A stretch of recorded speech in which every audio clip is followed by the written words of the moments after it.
Hello, hello, hello. This is your boy Aaron in Boxing coming through with my 20-second live.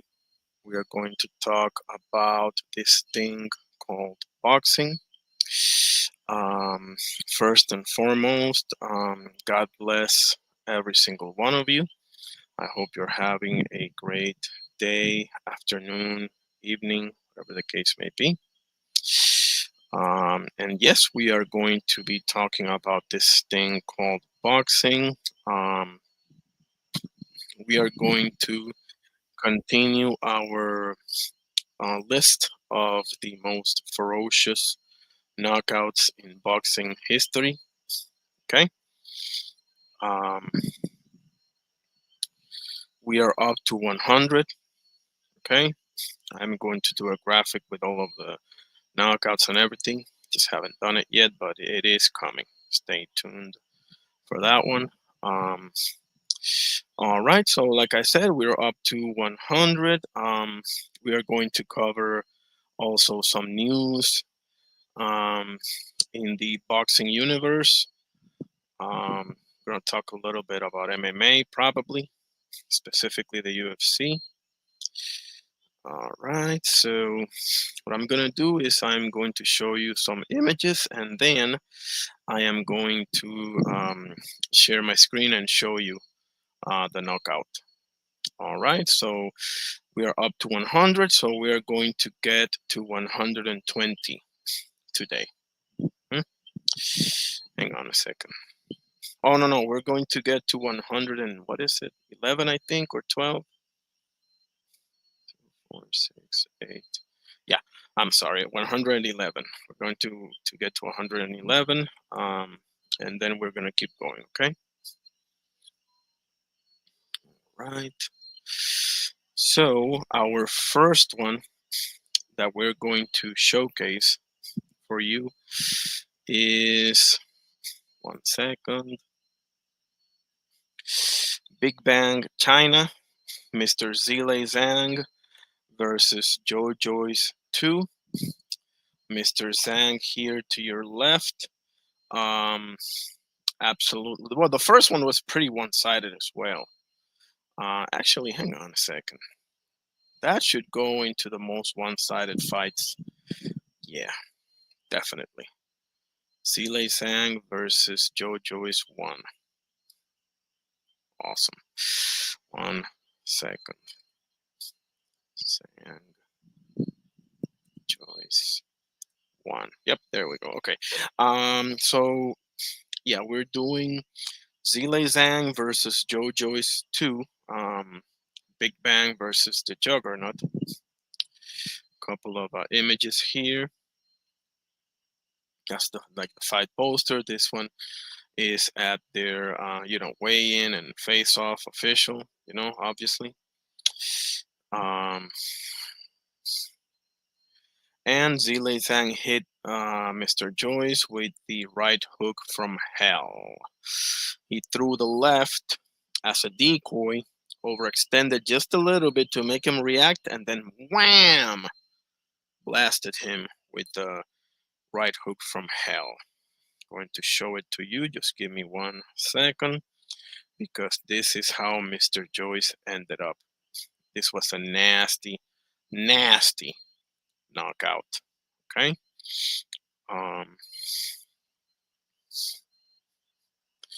Let me share my screen here. Okay. Anybody let me know if you guys can see this. Yep, there it is. I just confirmed it on the YouTube. Watch this.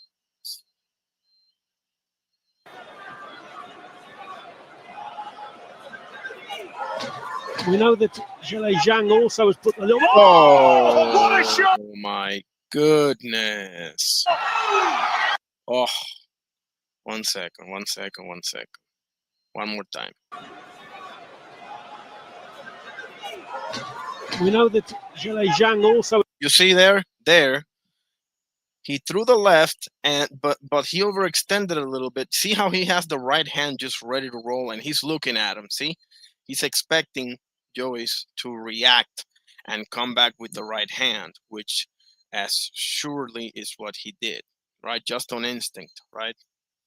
Because he's already committed he already committed his left hand, so you got to presume his left side is right there for the taking, for your right hand. Obviously we got to take into account this is a southpaw versus an orthodox. Okay, so when they throw the left hand to you, the natural thing to counter with is with your right hand. Okay, but of course this makes the southpaw's right hand hard to see coming, as you're about to see. Was put a little. Oh, for God's sake. Oh, what a shot! Right hand! What a knockout. What a knockout, fellas. Okay.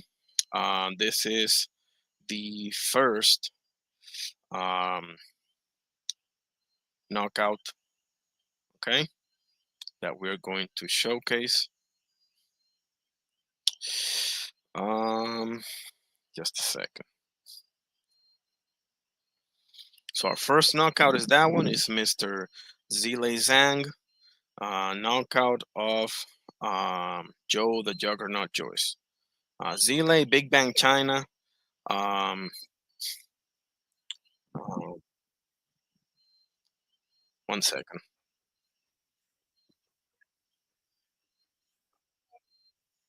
Okay. Yeah, I'm just checking to see if my screen share is catching on with the audio on YouTube and everything else. Okay, and I see that it is. So that was our first one. Our second one is a special knockout, in my opinion.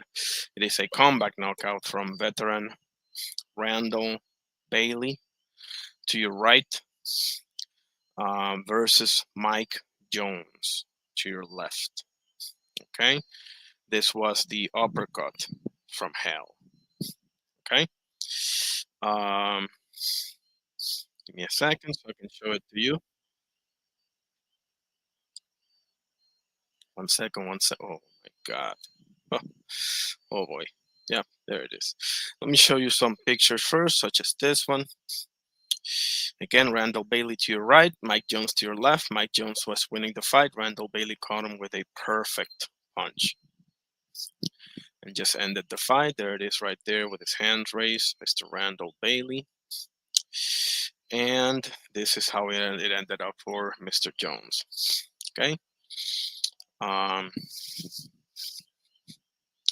Now I will share my screen to show you.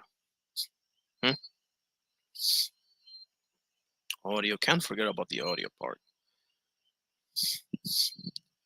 Okay, you see this? Anybody? Okay, yeah, I see it on the YouTube. Awesome.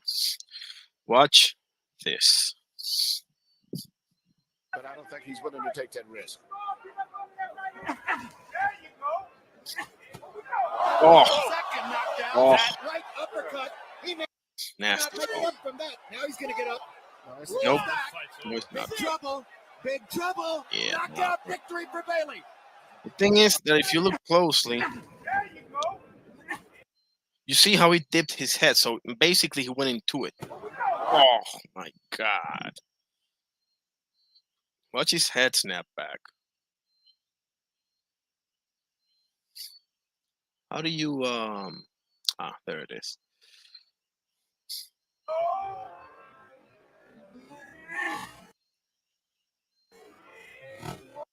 Oh, watch his head. Oh man. Yep. That's all she wrote for Mr. Jones right there. Shout out to him, of course. Shout out to every warrior that laced up the gloves. Yeah, another bad one. Another bad one. Okay. All right. Okay, so that was our second feature knockout, courtesy of Mr. Randall Bailey.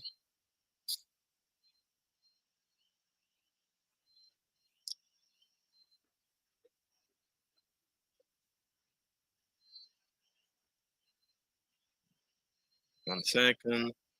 Yep, there it is. Shit. Anyway, yeah, I just had to see that one more time, bro. It's such a perfect punch, you know. The next one is, I mean, if you can call this a fight, right? You know, this is going into the one-sided ones as well, but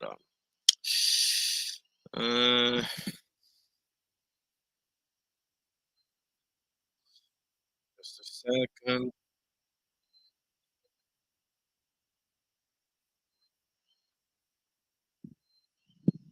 Okay, so our third feature, shit, just a sec. Our third feature knockout is Jaron Boots Ennis versus Wisma Lima, fight that literally just happened. It lasted grand total of what, 2 minutes? Um, there it is right there. And more accurately, there it is right there. Just, man. As one-sided as a fight can be, you know. Let's share the screen and just hop over the video. Make sure, actually, give me a second. Let me put here educational purposes only, just in case. Show this, yeah. Let me just cover my, backside. Okay. Anyway, go. Share screen. That's unboxing. This is for educational purposes only. Okay. Thank you very much. Okay. Watch this. Exactly what Ennis is talking about there. And there you see right there already into that southpaw stance. Oh, you saw that perfectly placed lead right hook. I mean right uppercut. Excuse me. Wow. Big shot. I thought Lima was going to land it, but he got caught by Ennis. Beautiful uppercut. He got dropped in round number 1. That was the beginning of the end. As you can see, 147 left in the round. Let me just go over to the ending. Knockout. Hold on.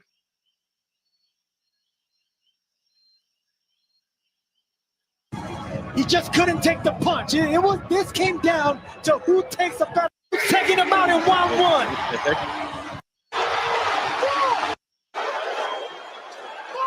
What a debut for Boots. I thought Lima was going to land it, but he got caught by Ennis. Beautiful uppercut. He got dropped That's the one that resulted from the lead right uppercut. As soon as Booster's left-handed, both of them exchange left hands. Okay, what else we got?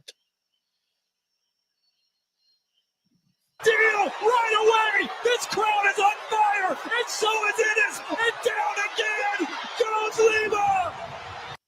What an ass whooping. Shout out to Wisma Lima. Lima's lucky he hit the deck when he did. That referee was about to step in and wave this fight off. Still plenty of time for Boots Ennis to get this stoppage. Lima's been hit by a Philadelphia freight train. And maybe he is the best fighter we've ever seen. Eddie Hurst seems to think so. What a fighter. My good. Anybody talking shit about Boots Ennis is an idiot. I said it. Go and click the link and prove me wrong if you can. But you won't. Just saying. All right. That was our third featured KO of the new list, and boy, oh boy, I am coming to you with man that's pretty darn close to being my favorite fighter today. And that is Jai Opetaia, fellas. Okay, over at the cruiserweight division, 200 pounds. This man is on a destiny quest of becoming undisputed. They cannot stop it. He's younger than them, so they can't age him out. But they sure making him wait, aren't they? He's gonna fight in December against Hussein Sin Cara, excuse me. That is his number one ranked, you know. So he's defending, and then hopefully he gets either Baru Jack or especially Gilberto Sudo Ramirez. We understand that Baru Jack is busy with the rematch of Noel Mikhailian. Okay. All right. This is Jayo Petaya's highlight reel knockout of Ellis Zorro. This was a 1-round, just unbelievable knockout. Unbelievable knockout. Left, I would say it's between left hook and an overhand left that he hit him with, just clean on the chin and just slept him. You know. Give me 1 second. So I gotta make sure that I have it up here so I can share the screen. Wrecking Machine. I think it was. Oh my God. Yep. He set that up with like he feinted that he was gonna shoot him either a left hand or a stab jab to the body, and then when his hands dropped, which is a pattern that Jai recognized throughout the fight, just wham, went upstairs, and just the rest is history, isn't it? Okay, so we're gonna jump right into the knockout, okay? Because I don't want to get blocked or whatever it is that they do. So I'm gonna show you the highlight reel KO of Jayo Petaya of Ellis Zorro. First, let me show you some pictures, okay? In the slide here, that's how it went down for Mr. Zorro. Shout out to Ellis Zorro for sure. Shout out to every and any warrior that stepped in the ring, man. Whatever the result is, for real. There's my boy right there. That man is very close to becoming my favorite fighter right now. Okay, very, very close, if he isn't there already. Here is the knockout. 1 second, let me just get my shit together here. Share screen,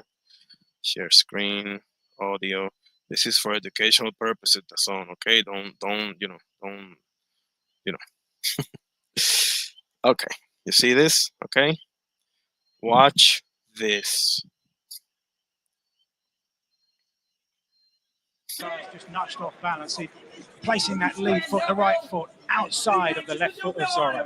I like where he's positioning himself, though, Zorro, in the ring. He's not getting bullied too far. Jesus Christ. Oh, big shot! Single shot. Left hand. Zorro is out. Zorro is out. His head hit the camera. Now, what we need to recognize here is the genius of Jayo Petaya with the feint to the body, because he's recognizing that Ellis Zorro is dropping his hands whenever he goes to the body. If I can show this to you like in other moments of the fight or something, I would love that. But where is it at? Where is it at? Where is it at? He's been recognizing patterns and then just wham, blasted the boy. And coño, give me 1 sec. Well, nevertheless, let's watch again, okay? Let's reduce the speed here, okay? Playback, 0.5. Let's see. Zorro in the ring. He's not getting. See how he drops his hand? He's watching that. You see that? That's an elite fighter right there. Bully too far. There it is, the opening. Wow, bro. Just wow. That boy right there is unstoppable. I said it. I said it. That boy is unstoppable. Okay? So that is our, what is it? 4th featured knockout on the list. Like I said, we were already up to the top 100. So we're going to keep going, and we're going to add 11 more to that list today, right now. Okay. Give me 1 second, because the next one is a special one for me. Just a minute here, because I have to show this to you. Felix. There. Just a minute, okay?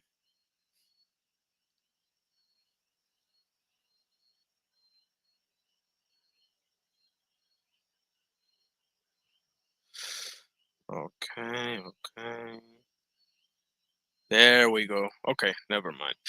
Okay, we're going to show you our fifth feature knockout, and that's my boy from Cupe Alto, Puerto Rico, Felix Tito Trinidad. This is young Trinidad, fellas. This is the the mustache Trinidad.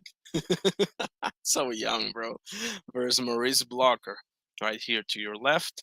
This was Tito Trinidad's first world championship win, and he did that in style, to say the least.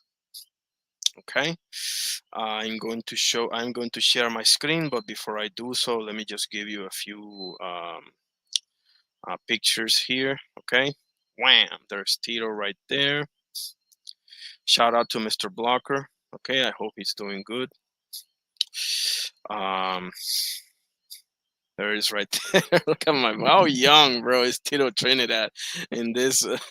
For real. Like, man, unbelievable. Tito, monstruo. There's my boy right there. That's my boy forever, man, forever. And I'll be remiss if I didn't show you, right? Again, educational purposes and all that good stuff. You see this? Yes? Okay. Watch this.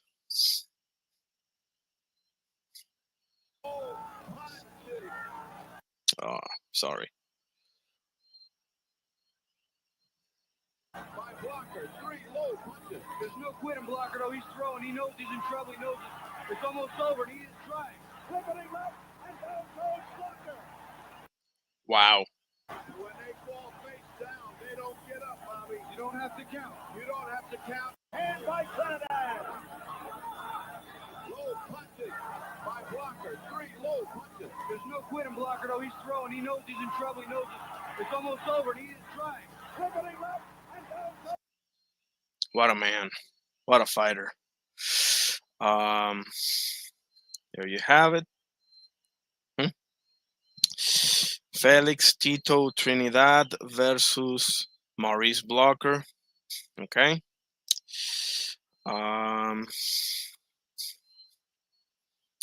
We follow that up with Roy Jones Jr., Mr. Captain Hook himself, one of the greatest fighters in boxing history, right there to your right, versus Montel Griffin II. This was one of the greatest revenges of all time. Of course, you got to put Joe Louis versus Max Schmeling up there, and Lennox Lewis versus Hasim Rahman right up there as well. Yeah, Roy Jones versus Montel Griffin certainly fits the bill, because the first one, Roy got the loss for the DQ for hitting him when he was down, and unfortunately, that's exactly what happened. As much as I hate to admit it, that's what happened. He hit him when he was down and got DQ'd. But on the second one, needless to say, he did the job on Mr. Griffin here. Let me find the knockout so I can share my screen and show it to you. Before I do that, though, I will show you some pictures.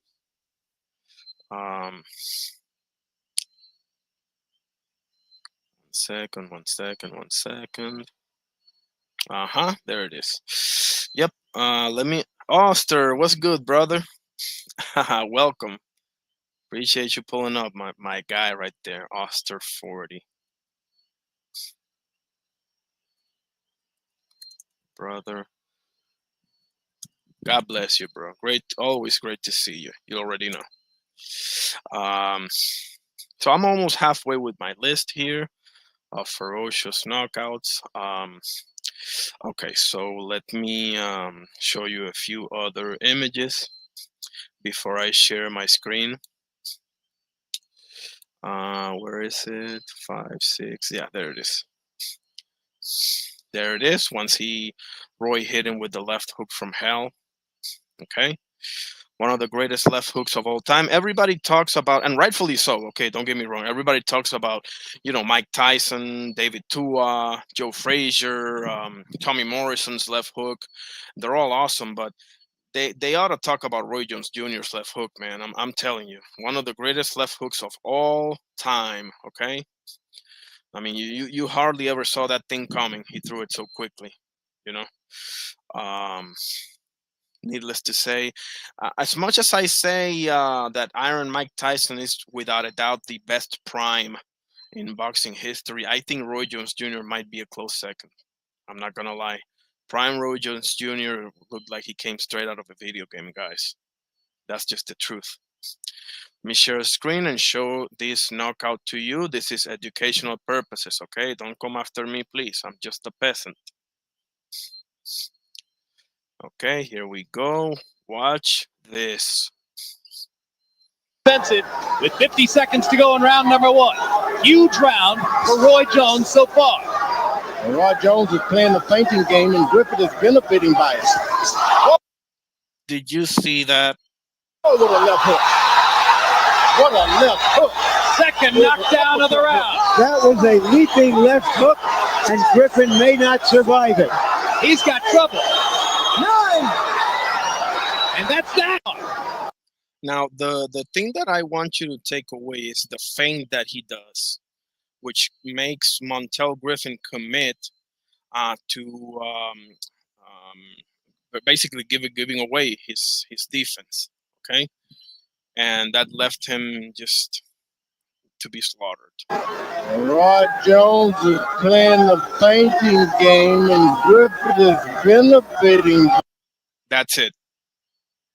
That movement right there cleared. You see how he got him to open up there with the right hand, because that right hand should be holding the phone here, right?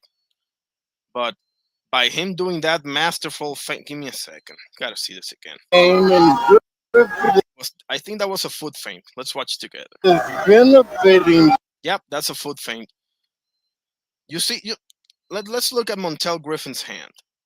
Benefiting. You see, he had it. You see where see where his hand is?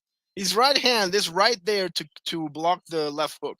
So Roy makes him commit to try to parry, and then just wham! Whoa! Unbelievable, Roy Jones Jr. Unbelievable performance. What a fighter. God's sakes, what a fighter, guys. It's as good as it gets right there. Okay. What else we got? Let's see. We got like 5 more to go. This one is kind of hard for me to watch, but it was an amazing knockout nevertheless. Give me 1 second.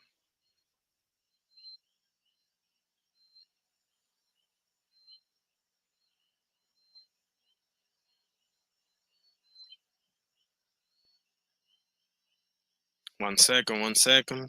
I'll be right there. Just setting everything up. Okay, here we go. Here is another image to drive the point home. Well, first of all, I haven't even said it, right? Our next KO is Danny Garcia versus Eric Morales 2.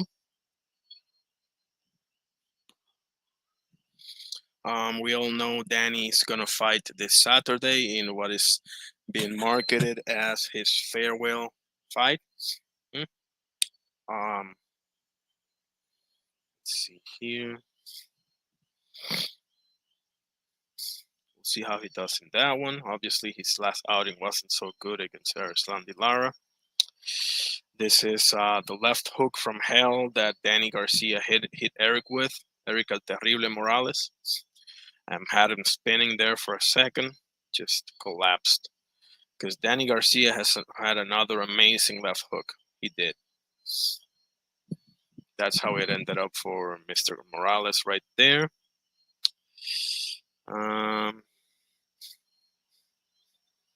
And there it is, another view. Referee, and rightfully so, immediately stepping in and stopping the action. Okay. Okay. Now I am going to share my screen and show you educational purposes, okay?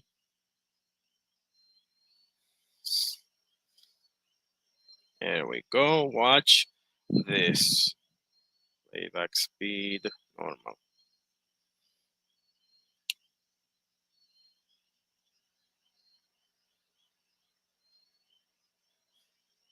Not at that point yet, clearly. 4-punch combination ended with a right hand to the top of the head. Danny Garcia's doing, oh my. What a beautiful shot. My God.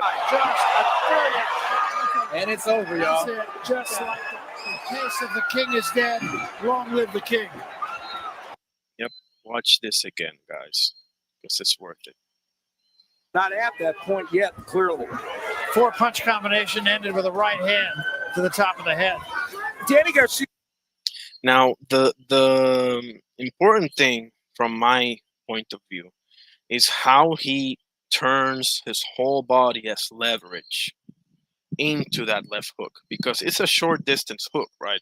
It's not necessarily meant to knock you out like that, but the fact that he knows how to use his hips and legs as leverage, in my opinion, makes it that way. Okay? To the top of the head. You're pretty close, okay?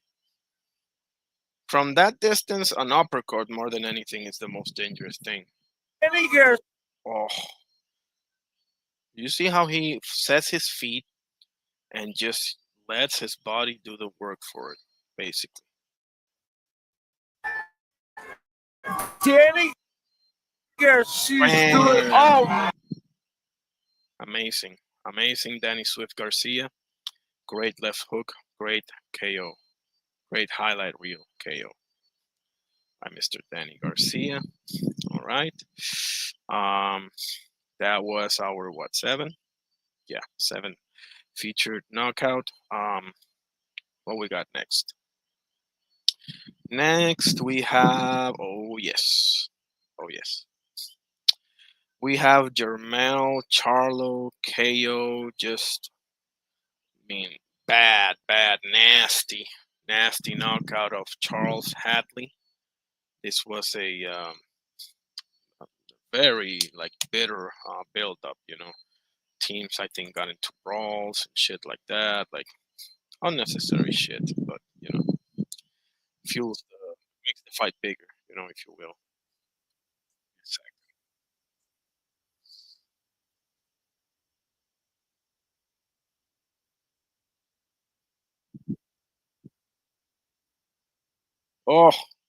Oh my God. Okay, I got the video that I'm going to show. Let me show some pictures first. Here's another one. What a punch right there. You see how Charles Hadley reacts to that shot.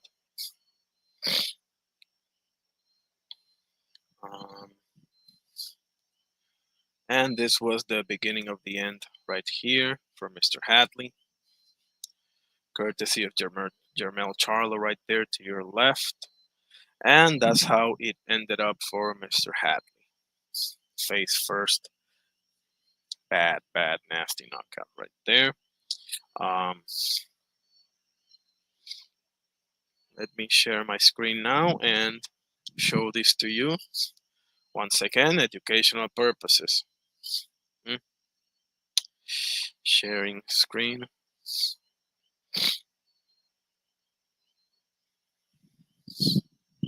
Share, there we go. Watch this. Round 6. He had more than 300 amateur fights with victories over the likes of Keith Thurman.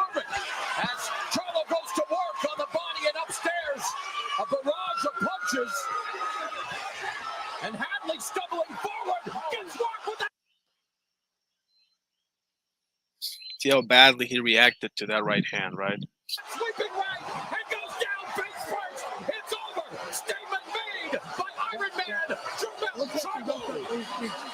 We talked to us about that power yesterday, and that was it, showing it off right there. They were in a really. And Hadley stumbling forward. Gets rocked with that sweeping. The Charlos, man, not for nothing, they are super dangerous, man. I'm telling you, Hamza Shiraz's kryptonite, in my opinion, is Jamal Charlo, guys. I'm telling you, that's bad news. If I'm Hamza Shiraz, if I'm on his team, if I'm Andy Lee, if I'm, yep, Charlo versus Charles Hadley. Let me write it on the chat. My guy, Austin. It was a pretty good fight, actually. Yep. Oh, you remember? Okay, gotcha. Yep. Yep. I'm telling. And Oster, what do you think? I think Jamal Charlo would massacre Hamza Shiraz. Do you concur, or like if I'm Team Hamza, I'm staying the hell away from Maul. Like, give me Resendez, give me Plant, give me Munguia any day of the week, give me Bruno. You know, anything but Maul.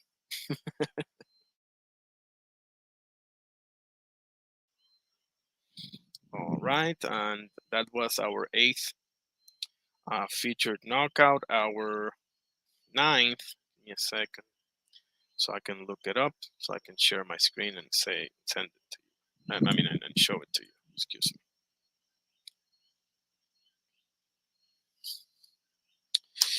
There we go. There it is, right here. Okay, so our next featured knockout. Oh, absolutely. No, I was, yeah, exactly. Well, 168, I'm saying. You know, Jamal Charlo, the 168, yep, for Hamza Shiraz. That's the kryptonite for Hamza Shiraz, in my opinion. 168, we got who else? Slays Iglesias, yeah, there's another kryptonite right there. Okay, so our next featured knockout is Mikey Garcia's knockout of Dejan Zlatikanin. This was a very one-sided fight. There it is, another image right there.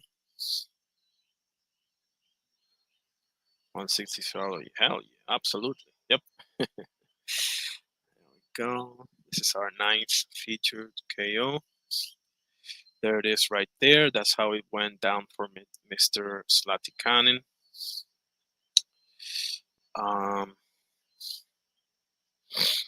And just for good measure, there it is again. This was a very bad knockout. Okay, very bad knockout. Let's show it to you. Let me share my screen. Okay, educational purposes only.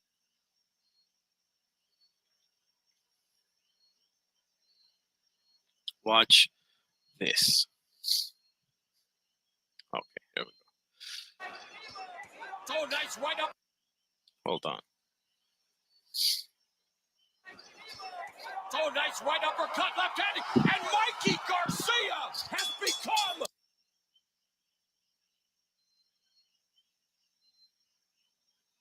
Turned him around there with that shot. Oh, nice right uppercut, left-handed, and wow. Mikey Garcia. Wow. Great performance for Mr. Mikey Garcia right there. Great fighter, great fighter. You know, obviously he came up short against Errol Spence. I mean, what are you going to do? Errol Spence is an all-time great fighter, guys. Errol Spence is an all-time great fighter. He just fell short against Terrence Bud Crawford, man. What the heck? I mean, so somebody got to lose, buddy. I mean, that's the name of the game. This one was really brutal, man. Really brutal. This is Chris Eubank Sr.'s knockout of Reginaldo dos Santos. This is one of the hardest to watch because he literally knocked him out with the first shot that he threw. Literally, I'm not kidding. There it is right there. There, another image before I share my screen. The famous image of Chris Eubank, like a lion, bro, staring at the camera like a lion, man. What a great image that is, isn't it? Like what a stud, man. What I love it. I love it. Props to, I always loved Chris Eubank Sr., man. I've always loved him. There we go. So let's go right ahead and share the screen. Educational purposes only, okay?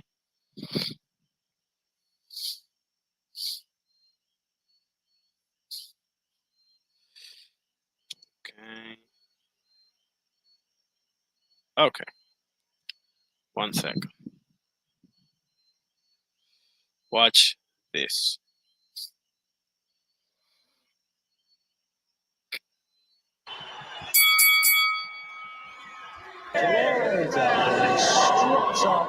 Of his core. Okay, it wasn't the first punch he threw. Sorry about that. It was the second punch. Look at that.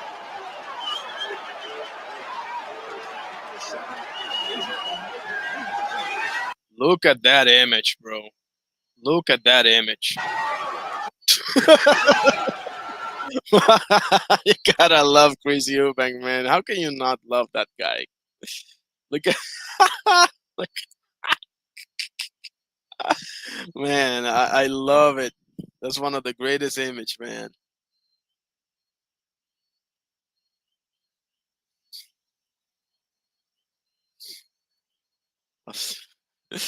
Oster is saying, yeah, cherish. Keeps it real as fuck. Cherish. You mean Charlo, or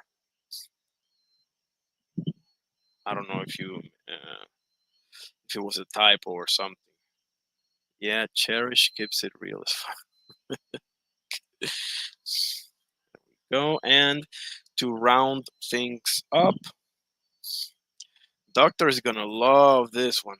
If Doctor sees this on the playback or whatever the case may be, he's gonna love this one. Oster, tell Doctor, or I can tell him too. I'm sorry, I don't know why I'm telling you this. Give me 1 second. Yep, there it is.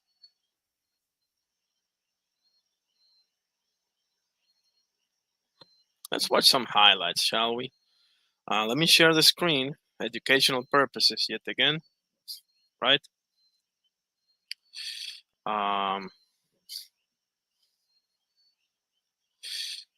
There we go. Chris, oh, okay, Chris Eubank. Yeah, I mean, I'm with you, Oster, my brother. Yes, sir. I love the senior. Let me make it clear. I only like Junior if he fights Conor Benn. You know. Watch this. Lennox Lewis versus Michael Grant. Yes, sir. That's going on the one-sided fights as well. Everybody talked about Grant Educational purposes only. holding his left hand low. Exchanging the right hand. He shouldn't be overthrowing him right now. Grant put in a left hand to the body. He's a better, more effective body puncher than Lewis. Stopping his right hand, and you don't want him to get in a rhythm of stopping the mouth of Lewis.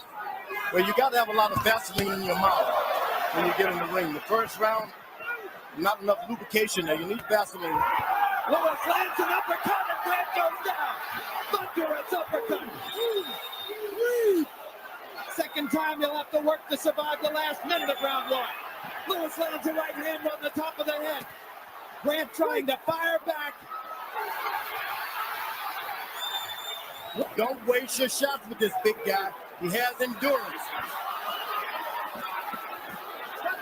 Lewis throwing to the body as Grant tries to hold him upstairs. Lewis got in another right hand. He's really bad shape, you can tell. One punch will finish him. Can he hold on for another 20 seconds? Another uppercut lands for Lewis. That's the punch that did so much damage. Bro, how can he even stay on his feet? Seriously. Lewis has still got to be. Whoa! That should do it. That's it. That should do it. That's it. He's broke his leg. I don't think Grant will get up from that. Well, here it comes. He's going to try. I can't believe he got up from that one, to be honest with you. Shout out to Michael Grant. And Grant makes it out of the round. History between two such big men. Nasty uppercut. Overhand for your troubles. This is the first knockdown. The right hand on top of the head. Beautiful combination, man. Hit him with a 4 and a 2. Let me see that again. History between two 4. Perfect. Perfect uppercut, man. such big men. And wham! This is 4 and a 2, man. Beautiful combination by Lennox the Lion Lewis, man. the first knockdown. The right hand on top of the head, which disoriented Grant and had him weaving, holding on, looking to find his balance for the rest of the round. And that right hand. Shut up, Larry Merchant. Shut your ass.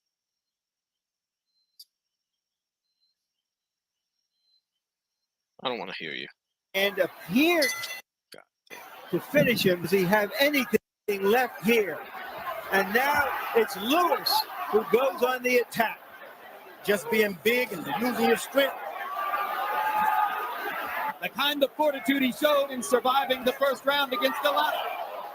But Grant still doesn't have his legs, and Lewis is just teeing off.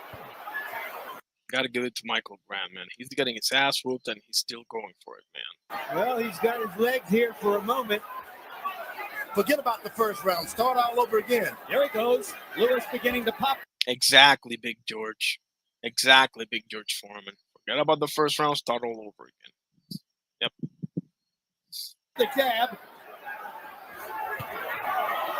There's not a lot of room in the ring for them not to cover up and start grappling. And Lewis landing the uppercut again, and he punches Grant into. Am I sharing my screen or no? Oh, okay. Submission for the moment with the uppercut. And the rounds can even get better for you. Just missed with the uppercut, man. Did you see that? Thank God he didn't hit him with that one, bro. We would have found Mr. Grant's head way in the stands. Oh my God. Lewis missed the uppercut. Oh shit. Did you see that one? Landed the right hand. And for the moment, Lewis The uppercut from hell. looks punched out as he lands. Perfect 4 right there. Perfect 4. And for the moment, Wham! Lewis looks punched out as he lands another uppercut and floors Grant for the fourth time. 5, 6, 7. This time, I don't think so. That's it, buddy. You showed cojones in there, Michael Grant. I gotta give it to you, man. You showed some serious cojones. Okay? But just wasn't your night, bro. You ran into an all-time great fighter. Mr. Lennox the Lion Lewis. Doctor's gonna love this one. Oster's laughing.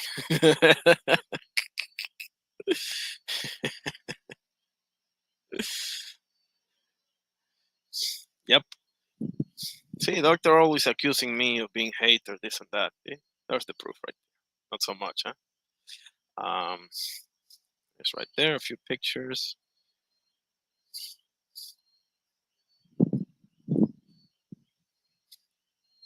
Like I said, I mean, listen, I'm not the biggest fan, but all respect, bro. All respect to Mr. Lewis, Lennox the Lion Lewis, you know? All respect, bro. When it's all said and done, bro, you're one of the greatest. You still beat Shannon Briggs. You still beat Mike Tyson, albeit past his prime. That ain't your fault that he was in jail. Same with Evander Holyfield, you know. It ain't your fault if it's over the hill, you know. Still a great win, man. And the Vitali one is the one that really pisses me off. But that ain't your fault either, brother. It's not. You did what you had to. I mean, you had that cut, and what are you gonna do? You know. There it is. Okay. So that was a comprehensive ass whooping, courtesy of Mr. Lewis, right there to the far right of the screen. Um, Arguably the three greatest heavyweights of all time. Um, if anybody has them like this, I don't mind it. Personally, I put Rocky Marciano up there, but I mean, you can put how many guys? You can put Foreman in there. You can put Dempsey. You can put Joe Louis. You can put Sonny Liston. You know, you name it, bro. Really. So he did earn it, didn't he? Yep, I agree, brother. He did earn it for sure, for sure. Um, yes, sir. So I got a couple of news that I want to talk about, including this thing called boxing. Author, needless to say, if you want to pull up, you can pull up anytime, brother. I just got to go to the bathroom real quick, and just give me 5, and I'll be right back, bro. But let me just open up all the, the Ring magazine, the boxing scene, all the thing that covers the sport like that. So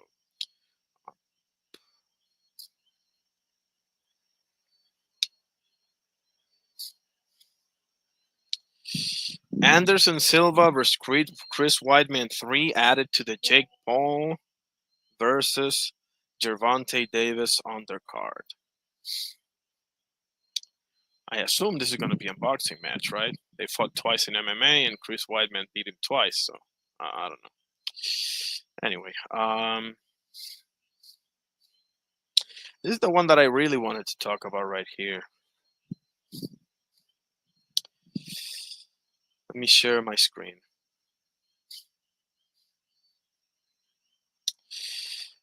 IBF has ordered a title eliminator between Liam Paro and Paddy Donovan. Okay? Liam Paro versus Paddy Donovan.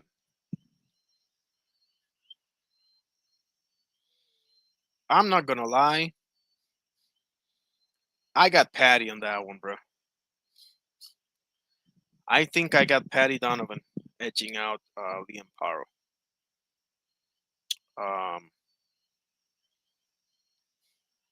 I think it's a style nightmare for Mr. Paro. And I like Liam Paro, and I like I like them both. I like Liam Paro, and I like Paddy Donovan.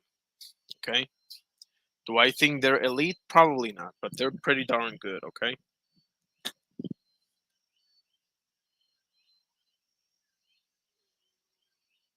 A former title holder has been given a path towards a potential second reign, while a previous challenger, Paddy, is given another chance to immediately return to the mix.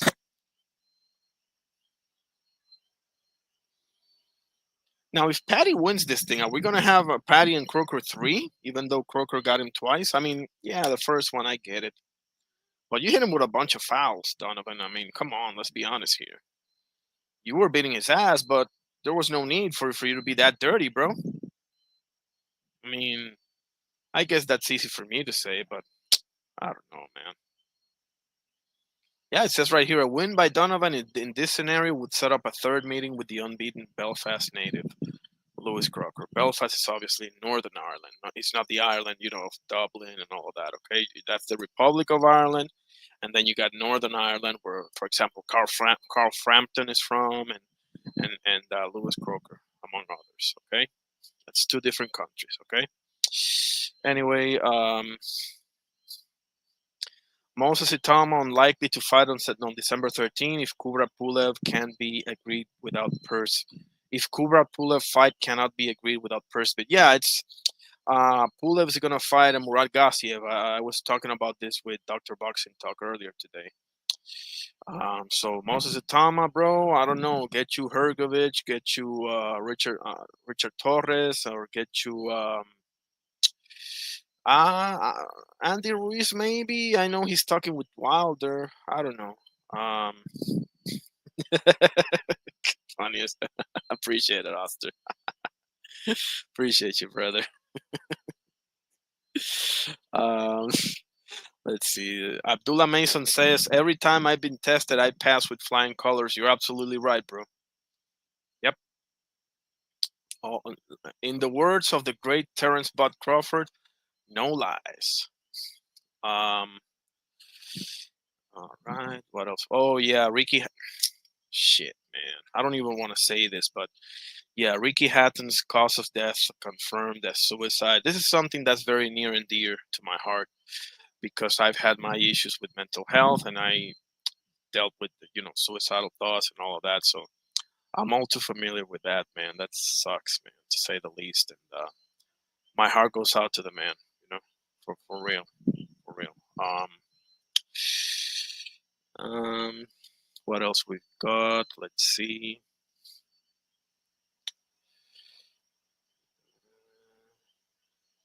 Yeah, there it is. Officially, Kubrat Pulev puts Itama on hold. Defense belt versus Murad Gassiev on December 12th. I mean, I'll definitely watch, but Pulev is, let's be honest here. What the best Pulev is long gone, man. There's another stinker. Raymond Murataya versus Andy Cruz title fight, purse bid delayed 1 week. Yeah, surprise, surprise. Yeah, they know that Andy Cruz is gonna beat his ass. That's what's really going on here. Just saying. Um, boxing news. Let's see what else we got here. Do we have anything else? Abdullah Mason admits he's been taking it easy, quote unquote. Says Sam Noakes will force his best for performance yet. Yeah, I can't say enough great things about this kid, man. He's got the right mindset. He's got the right people around him. Man, he stays out of trouble. He keeps his nose clean. I mean, what's not to like, Abdullah Mason? What's there not to like? Seriously. Um, Connor Ben. Who cares about Connor Ben? What else we got? Stephen Edwards says Top Rank would never risk Sanders Zayas against John Butte. Listen. Okay. Okay. Okay. I knew sooner or later this was gonna come up. It's not the time, bro. Zayas is 22. Boots is 28 or 29. Boots got 30 plus fights. Xander is still in the low 20s. Xander should fight here. I would say in 2 years we can make that fight. In 2 years, I don't think it can be done in less time than that because Xander's not there yet. He's a champion. I get it. He's a champion. He's very, very good. He's a great kid. He's very marketable. All of that. All the above, bro. He's got a great personality. For what I hear and I've seen so far, he keeps his nose clean. I don't know about hanging out with Bad Bunny. I don't know about all that shit, but you know, I don't think that's good news. But I'm trusting that you and the people around you know what they're doing. Oster 40 says, I think Abdullah wins. So do I. But don't sleep on Noakes. Oh no, nope. Sam Noakes, man, legitimate English badass right there. You know. I wouldn't be surprised if Abdullah stops him early. I think Sam Noakes is going to have a few moments in the fight for sure. Can make it interesting. But yeah, I mean, Xander versus John Butsenis don't even make sense to make that fight right now. Xander, get through Abbas Barao first, okay? Or Abbas Barao, which I love as well. But, if you're fighting my boy, I got to go with my boy, obviously. After that, get through either Fundora or Bakram. Unless you can get a voluntary. If you can get a voluntary, then get you another title defense, keep improving. maybe against a Charles Conwell, maybe against a Jesus Ramos, maybe against an Erickson Lubin, someone like that. Okay, so that's 2 fights. So I'm gonna say it's about a year has gone down. And then we'll see what happens. We'll see if Virgil becomes a champion. We'll see if I would say send in Virgil first if it's still in one piece. You know. Um, and then we can start talking about Boots Ennis. But right now, it doesn't make any sense, bro. It's like putting Abdullah versus Shakur right now. What sense does that make? It don't make no sense. Let Abdullah get a title defense. Let him maybe unify here and there against who? Murataya, is he gonna be there? I don't know. Who knows what Tank's gonna do? So I'm gonna say if and when Abdullah gets past Sam Noakes, get you a fight with a Kid Austin or maybe a Lucas Body, or I wouldn't even say sending Andy Cruz as of yet, man. Get you a few more and then we can talk. Okay. Oster says, I think it goes about 10 rounds. Yeah, I think so too. I mean, this is going to be his first 12 rounder for sure. I mean, you got to start somewhere, obviously, but we'll see, man. It is very interesting. I think this fight, low key, is a sleeper, Oster. Everybody, and rightfully so, they're talking, about Devin versus Norman, and they're also talking about Bam versus Puma, and some are even talking about Benavides versus Yar, but not too many people are talking about Abdullah versus Sam Noakes, man. Low key, this is a sleeper fight, man. I think it could be fight of the night, I think it could be fight of the night. Um, Oster. Man, Boots ain't fighting no. Get out of here, Oster. Get the heck out of here with that one. Boots is the man, bro. Boots ain't I mean, okay, it says here Virgil ain't fighting nobody. Both of them ain't gonna fight each other. I, you know what? I think I agree with that because I don't think Oscar is gonna put Virgil in there with Boots. The only way Oscar agrees to Virgil to send Virgil to the slaughterhouse against Boots Ennis is if there's just too much money to say no to. Turkey gotta break the little piggy bank for that one. You know, Turkey needs to break the piggy bank because Oscar, not for nothing, people get caught off in Oscar's cringiness and all the rest of it. You know what I'm talking about. But the reality is, when it comes to boxing, bro, Oscar knows the shit, bro. Oscar was a legendary fighter. He knows what the deal is. He knows that Virgil's gonna get ruined by Boots. He knows deep down. He can tell you what he wants, okay, in front of a camera. But with no cameras on, he knows deep down Virgil can't fuck with Boots. He can't do it. Okay? So if he's gonna send I think he's his best cash cow right now, right? Because is Ryan still with him? I don't think so, right? So I mean, and Ryan just got his ass whooped anyway. So I don't think, yeah, Virgil is probably his biggest cash cow. So now the only way that Oscar agrees to send Virgil to the slaughterhouse for Boots is if there's just too much money to say no to. To be honest with you, love to see that fight, bro. I'm not gonna lie. Boots and Virgil, I would love to see it, man. Oster says, I think Abdullah going to get dropped one time at least. However, Abdullah going. You know what? I agree with that, man. I agree with that. Yeah, I can see that happening for sure. You know, because yeah, I mean, Sam Noakes is gonna go for it. He can win a belt too. They both are right there. Winner take all, so to speak.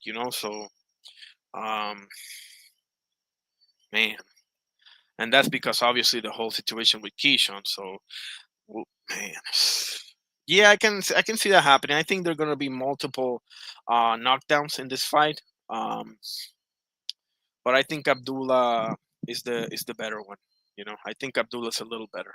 You know, yep. I'm gonna do a full breakdown um, in one of these as we go closer to the November card. I'm gonna do a full breakdown. If you want, we can do that together, or uh, whatever you want to do. Shuster says, shit, Virgil ain't fight for no belt or nothing. And not, yeah. Because listen, exactly. I mean, listen, not for nothing, man. You can say what you want about Boots, man, but he, he unified and he fought Karen, which nobody's in any rush to fight, bro. Okay, Karen Chukatsian, the dark horse of 147. I said it. Just the same way that I feel Sandor Martin being the dark horse of 140. Same thing. And Abdullah being the clear dark horse of 135, and we could go on and on. Yeah, for sure.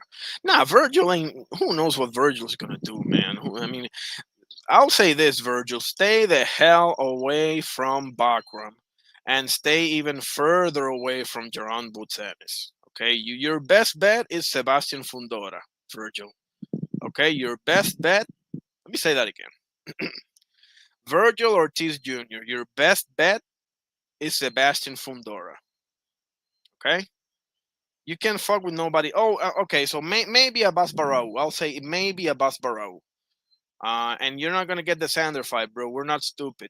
We know you want to get him young because a year from now he fucks you up. Okay, so thank you very much. What else we got? Let's see. American heavyweight Dante Stone finds self-belief in WBC Grand Prix. Okay.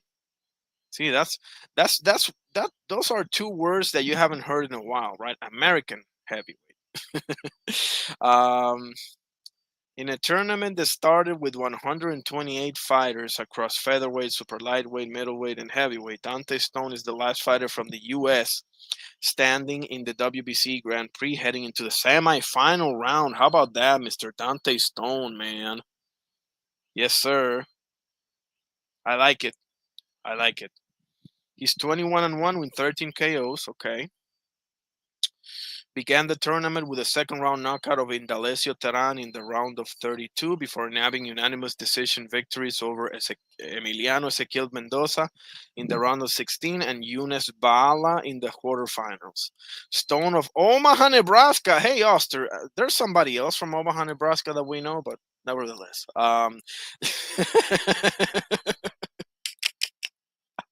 Yeah, there's somebody else from Nebraska. This guy named, the best fighter on the planet. That guy. Yeah. Virgil. Oster said Virgil ain't gonna do shit. Yeah, I agree with that. Virgil ain't gonna do shit. Yes, sir. Preach. Can't stand Virgil Ortiz, bro. I'm not gonna lie. Cannot lie. Man, what did I just? Oh, okay, sorry. Okay. There we go. So Dante Stone, man, bring it home, brother. Bring it home for the USA, man. We need a USA heavyweight, man. Jared Anderson is not that guy, man. Jared Anderson is not that guy, and Gerald Miller is too busy popping dirty all the time. So who is it? There's a guy that they've been saying. What's the name of this guy? God, I can't believe, man. A couple of brothers of mine here of the YouTube street have mentioned that name to me. It's a pretty good American heavyweight. Man, I can't remember his name right now. That sucks, man. I'll give it to you next time, though. That's a promise. Okay, what else we got here? Fraser Clark versus Jamie TKV British title fight rescheduled for November 29. Whatever. Unhappy with initial victory. Chris Eubank determined to KO Conor Benn in rematch. Bro, listen, if Chris Eubank, let me tell you something. Conor Oster's laughing. Chris Eubank, let me tell you something right here, right now. Chris Eubank Jr., that is. If you knock out Conor McGregor, you a legend. You a legend. You got Bomac. You got Bomac for this one. Okay, so that's definitely great news. Okay. God, please, man. If Chris Eubank Jr. I'm on record. Okay, read my lips. If Chris Eubank Jr. knocks out Conor Benn, he is a legend. Thank you very much. going the distance with someone he dislikes so intensely bothered Eubank. Eubank is 35-3 with 23 KOs, and Conor Ben is 23-1 with 14 KOs. November 15, same venue. Now I don't know why they don't give him Wembley, but suit yourself. I think they'll fill up Wembley, bro. That's just me, though. I don't know. Danny Garcia knows the danger of overstaying his welcome. Okay. So on Friday, we got Kieran Conway versus George Liddard over in the Zone. In the UK, in London, that begins at 2 p.m. Eastern Time. Okay. And obviously, we have Danny Garcia. Doctor told me that Nahir Albright versus Richard Comey is off. That sucks. That was the co-main.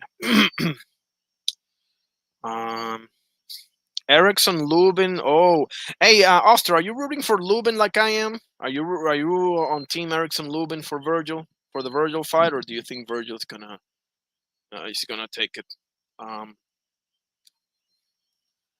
Where was I? What the hell am I doing? Okay, here it is. Erickson Lubin warns Virgil Ortiz Jr.'s emotional, quote, fighting style could finally backfire November the 8th. I'm hoping that it does, man. Erickson Lubin says he's noticed how Virgil Ortiz Jr. tends to get emotional in his fights. Oh, man. I think Paulie Malignaggi is going to fight in bare knuckle. Is it this weekend or is it the other one? I saw his interview with Ariel Helwani. They got into it badly about Dana White. Neither of them can stand Dana White, and neither can I. But they got into it because Paulie Malignaggi was Paulie being Paulie, But he was like kind of saying that Ariel Helwani was one of those media members that will, ask softball questions and kiss Dana's ass, which is not. Listen, I don't like. Yeah, hell yeah, me too, bro. Me too. Erickson Lubin pull it off and just end this nonsense called Virgil Ortiz Jr. Where was I? Oh shoot, I just forgot what I was saying. Eric. Oh yeah. He said Erickson Lubin. He says he wants to shut everybody up with the performance he puts in. Oh boy. David Benavides picks Devin Haney to beat Brian Norman Jr. Says experience will be the difference on November 22nd. Oh boy. Okay, I to be fair, I also have Devin Haney winning a decision. But if I was a betting man, ain't no way in hell that I'm betting on this fight. I can see if I was a betting man, I can see myself betting on Benavides versus Yard, obviously, again on Bam versus Puma Martinez, even on Abdullah. But this one, Devin Haney versus Brian Norman, nah, man, you couldn't get me to bet. No way. No way in hell. What else we got? Do we have anything else? Let's see. We got the big UFC in 2 weeks with my boy Tom Aspinall versus Cyril Gane. Tom Aspinall is going to show up and show out. Okay. Boxing. Let's see what we got here.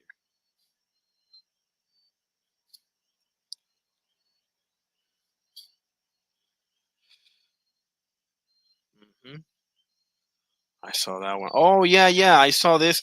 Hey, Oster, what do you think about the possibility of...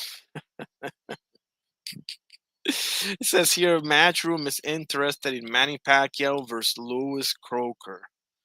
I mean, I've been saying that because Rolly is bad news, man. Rolly is strong. He's been in there with Tank. He's been in there with Pitbull. Not for nothing. He's been in there with Ryan Garcia as well. He's been in there with some young lions. He's gotten the short end of the stick more than once, but shit happens, bro. Somebody got to lose. It's only two people in there. Somebody got to lose. So, I mean, not for nothing, and all due respect to the Irishman, obviously, Croker, I do like me some fighting Irish. Listen, I'm Puerto Rican. I got Argentina Italy and Spain lineage. But outside of my lineage, I got special love for Dominican Republic and the Fighting Irish. Okay, special love for them, and a few other countries too. We can get to those in some other time. Anyway, I've been saying for the longest, like if Pacquiao really wants to go after a belt, Louis Croker is the answer, man. Like I know it sounds whack because, man, Manny Pacquiao versus Louis Croker, like something wrong with that picture, right? But I mean, he's a champion. For he is okay. So go ahead and retire with a bang, Manny. Go ahead and take his title and retire on top with your hand raised, be a ghost and be a legend. You have your promotion, man. You're putting one in like 2 weeks over in Philippines, the Thrilla in Manila too, with the other two 105 strawweight belt holders, Pedro Taduran fighting Balunan, Christian Balunan, and Melvin Jerusalem. I can't remember who is fighting. Like 3 days after. So you're doing your thing. I'm guessing politics is out of the picture for you, Manny, but it's a good thing. You got your promotion. You're the king of Philippines, bro. That's not even debatable. So, I mean, why you go after these young lions, bro? Like one of these dudes are gonna take your head off, man. Like, but nevertheless, if you are going to fight Louis Croker, man. Fight Louis Croker, seriously. Otherwise, it could be bad news, man. Anyway, where is the? Okay, let me put the be right back thing here. Let's loop this thing. Yep, I'll be right back, fellas. I'm gonna go to the bathroom. I'll be right back. I'm gonna put the link there to see if anybody wants to pull up. I'm gonna talk. I don't know about anything. Okay, I'll be right back. Let me mute myself.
Okay, we're back.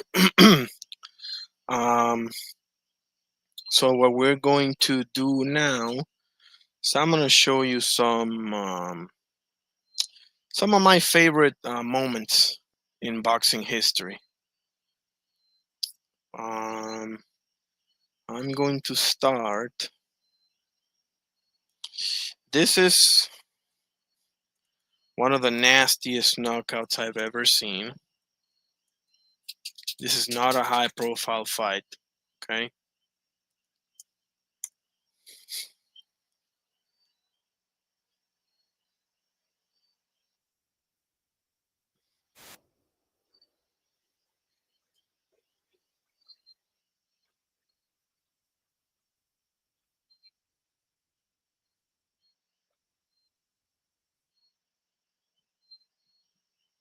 Okay, so I will share my screen now, and I will show you Kermit Cintron versus Walter Matisse. I can't say enough about this knockout right here, fellas. Can't say enough.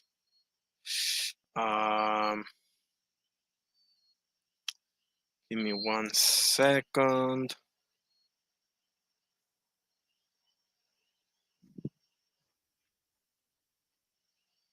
Share screen.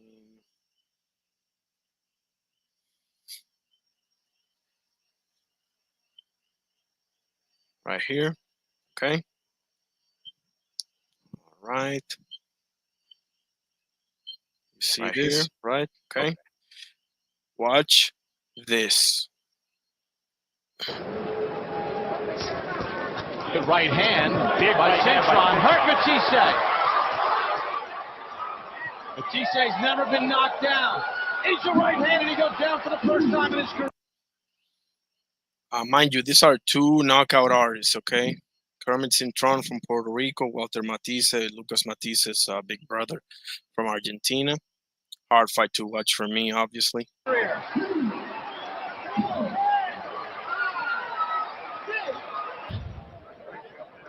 Right uppercut that started it. Hit Cintron, hit Matisse right on the butt. In fact, I think there was a straight right hand that preceded that uppercut. That was the punch that got it on its way. But Cintron is a devastating one-punch knockout guy. He can start you, if not finish you, with one right hand. Now watch closely, guys. This is one of the nastiest knockouts you'll ever see. Take it from me. Right hand sends Matisse down again. Wait for it. This is not it. With the commands, his brain is sending right now. And the quicker hands of Cintron. Oh, and a left right. Jesus Christ. Combination of... Look at that nasty fall, bro. Jesus Christ. Are you kidding me, man? With the commands, his brain is sending right now. And the quicker hands of Cintron. Oh! Jeez. Oh, my God, bro. Nasty, nasty stuff, man. This is not a high-profile fight. Like, everybody obviously knows the Marquez knockout of Pacquiao, the Sergio Martinez knockout of Paul Williams, the David Lemieux knockout of Curtis Stevens,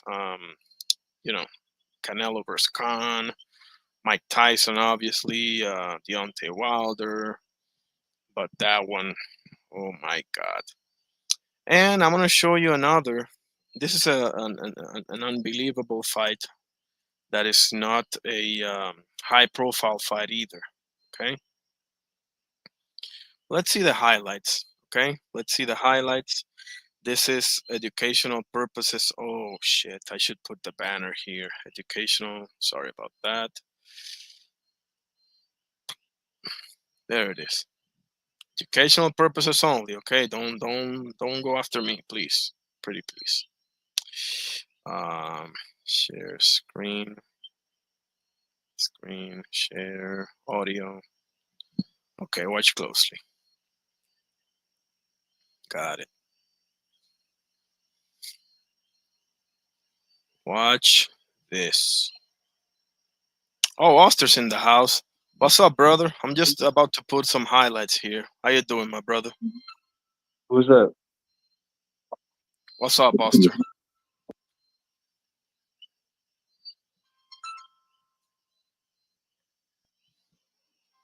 You there, bro? Can you hear me? I can hear you. Can you hear me? Yeah, I can hear you now, my brother. Great to have you. I had to cut the YouTube off.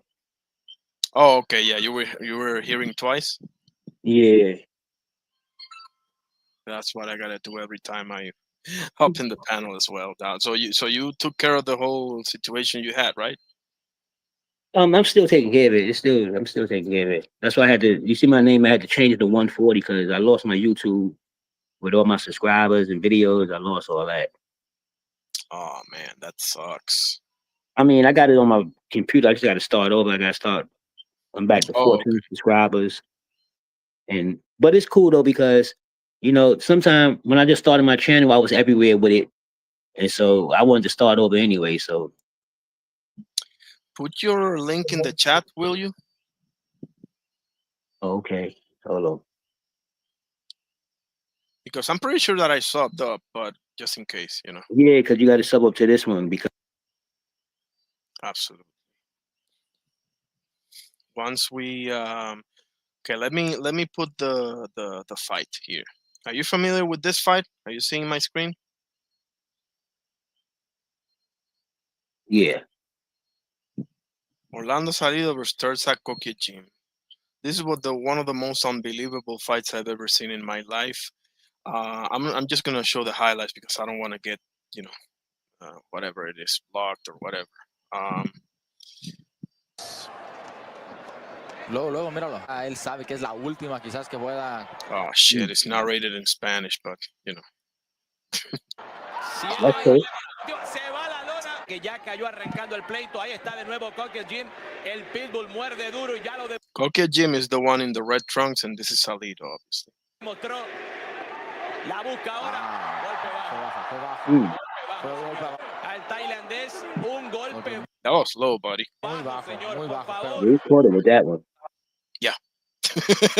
En ángulo para mirar ese golpe. That was Andrew Galata, like. Él estaba en parte de atrás y no alcanzó a mirar. Bueno, y aunque entraron con todo luego vuelven a conectar otro zurdazo por parte de Cote Jim. Sí, eso fue. Aquí sería la This is one of the most underrated rivalries, especially in the smaller weights, Mexico versus Thailand. Pues aquel será la cuarta, conectó otro izquierdazo ahí muy bien. Ahí está el tailandés, el pitbull. Koke Jin ahora ataca el Siri Salido, lo tiene en la esquinita conectando buenos golpes, engancho. El mexicano se anima a visitar la luna derecha. Holy shit. How he didn't go down with that shot, bro. Look at that, man. Hit him flush too, bro. Like, well, he's kind of holding the phone, but not really. Can I put this in a higher freaking 720? Let's see. Are we lucky or not so much? Okay, damn, bro. I can't believe he didn't see that again. Oh! He's wobbly, obviously, but damn. Donde mi compañero de transmisión es el campeón absoluto, Mikey García. Ahorita está. Los dos saben que de todos modos un campeonato. El travieso, se meten con el travieso, que uno de los 6 que fue interino.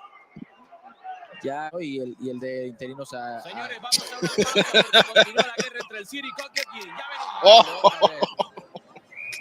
Trepidante final del round, el título super pluma interino de la organización total. Hay que ponerse de lado. Oh, and by the way, when I love when they talk about Loma. Oh, he lost. When they gave him the title shot at the second fight. Oh, he lost to some guy. This is the some guy that he lost to. This is the quote unquote some guy. That he lost to. The guy that beat Juanma Lopez here in Puerto Rico. Why did I say that? Why did I say that? Y esquivar está mal el Siri, Lo volvió a castigar el tailandés izquierda. Pero él viene con lo del mira, él regresa. Viene la combinación izquierda-derecha. Viene el Siri, míralo. No se queda atrás. No se rinde. Parece estar mal el tailandés Koke Jin. Jesus Christ. Conecta bien el Siri. Azules, colores rojos. Para el You almost cracked the referee there. Koke Jin.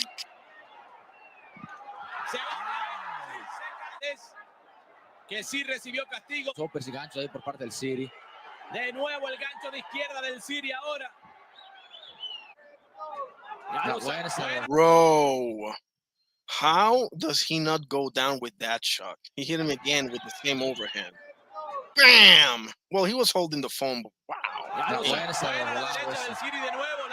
caught his ass, though. Say again? I said he caught his ass, though. Bro, literally, he turned him and everything. Like, damn, what a chin. No le gusta el bailecito de balada. Se anima otra vez el City. Muy buena combinación. That was a 2-4-2. Hang on a second. I think that was a beautiful combination, but low key. El bailecito de balada. Se anima otra vez el City. Hold on 1 second. Let me use the bathroom quick. Sure. 2-4-2. What a beautiful thing.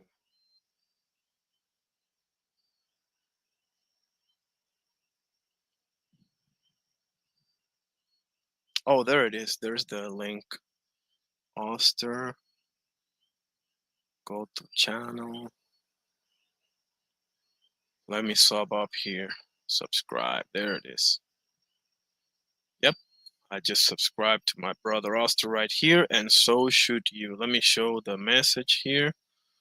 At Oster140. Everybody listening or watching or whatever the case may be, go and subscribe to my brother Oster. It's at Oster140.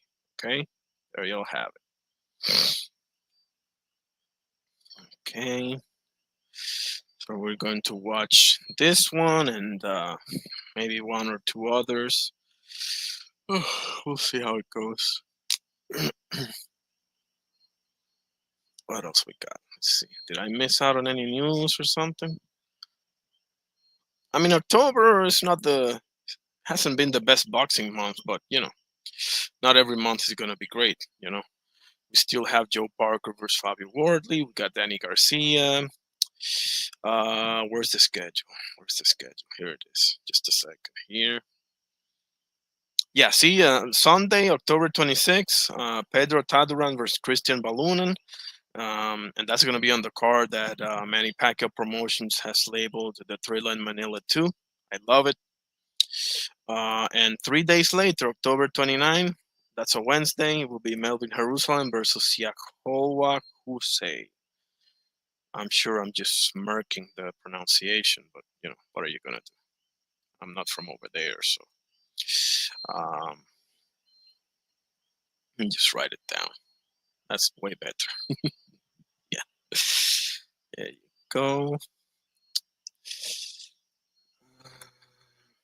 Actually, I should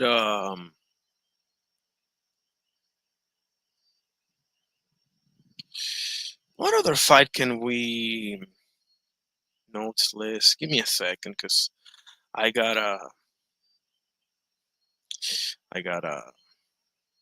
Why don't we watch Hagler Hearns for the millionth time? Okay, why don't we watch it? Hagler versus Tommy Hearns, the greatest. Yeah, it is the greatest fight of all time. It is. It is. In my opinion, it is.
All right.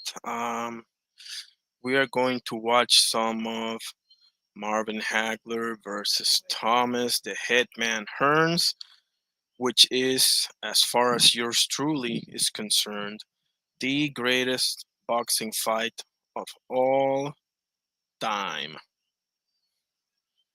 This is my opinion. You don't have to agree. Okay.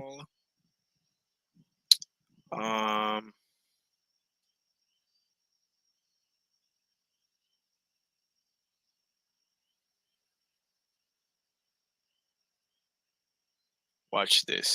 Tommy Hearns usually likes to establish dominance early in the fight. I expect for that reason that Marvin Hagler will look to come on and counterpunch, at least in this first and perhaps through the first several rounds, looking for an opening if Hearns opens himself up. The early rounds could really dictate how this fight will go.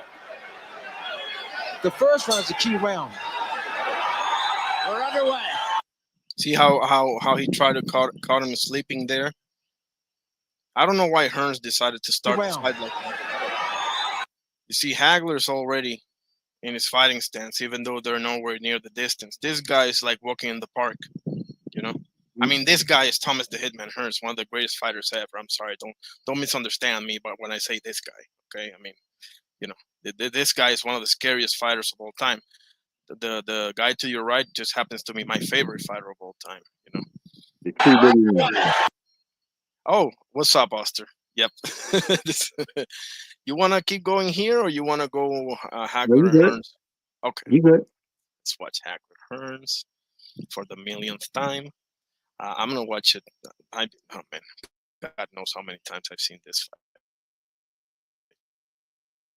And the pace is up tempo right at the opening bell. Okay.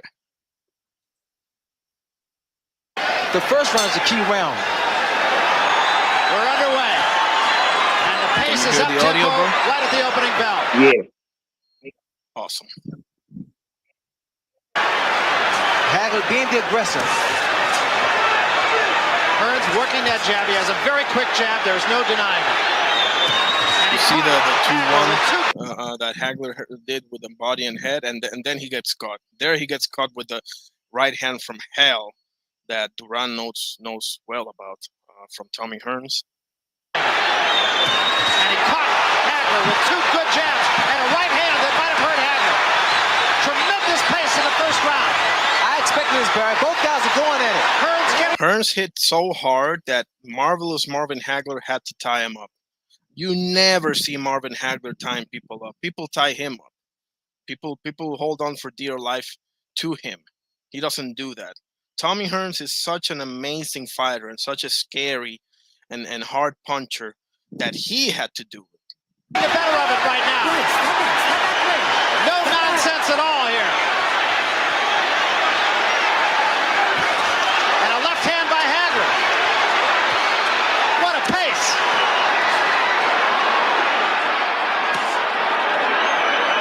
You know, both the guys just winging shots, so whoever gets caught in the chin, there was a may go left down. Hand by Hagler that stood Hearns straight up. And a right hand. Both men have felt the wrath of the other. What a fight, son. Jesus Christ. I never get tired of watching this, man. I'll go to my grave saying this is the greatest fight in boxing history, bro. I don't care what nobody say. Tommy is hurt. Step back for his legs a little shaky, unsteady. And a left hand by Hearns. Threw that off his back foot, though. There's the short right. Hagler now just uses defense. He's walking towards Hearns. He's doing the right thing now. Hearns is on his bicycle. Hagler now is going to his body. Remember, Roldan caught Marvin Hagler early on also.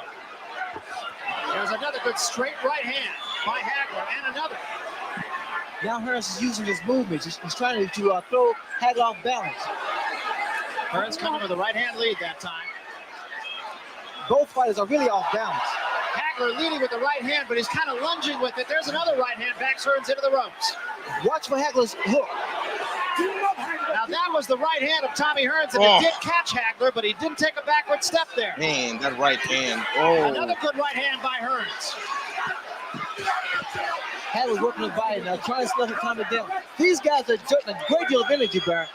Tremendous pace in the first round. Blood coming from the face of Marvin Hagler. Can't tell yet where it's coming from. We'll see. Both guys will definitely be winded in the next round. It is over the right eye, I believe, of Marvin Hagler. We'll wait till we get him. And there's a lot of blood early on here. An awful lot of blood on the face of Marvin Hagler. It isn't a place where it could do. At this time, Hagler understood the distance in which he should fight Tommy Hearns. Because on the outside, bro, he's screwed.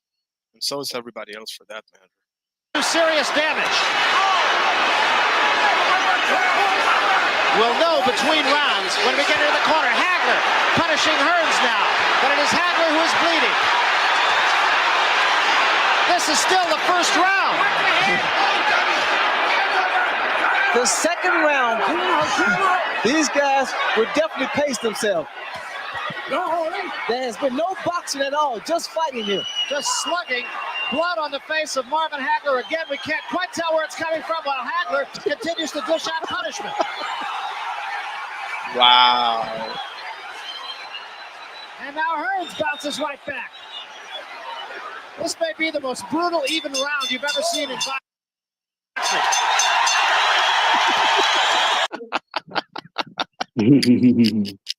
That's a good fight, though. Bro, my God, bro. This was a gift from God, bro. Trust the me. only fight I could say that I would contest, well, it's a couple of fights I would say I contested with being like, you know, like one of those kind of fights, but that Sugar Ray and Duran shit was out of control. The Hearns versus Duran, oh yeah. Yeah.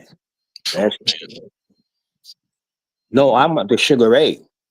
Oh, Sugar Ray versus Duran, the first one? Oh yeah. That shit was crazy. Bro. Isn't that on my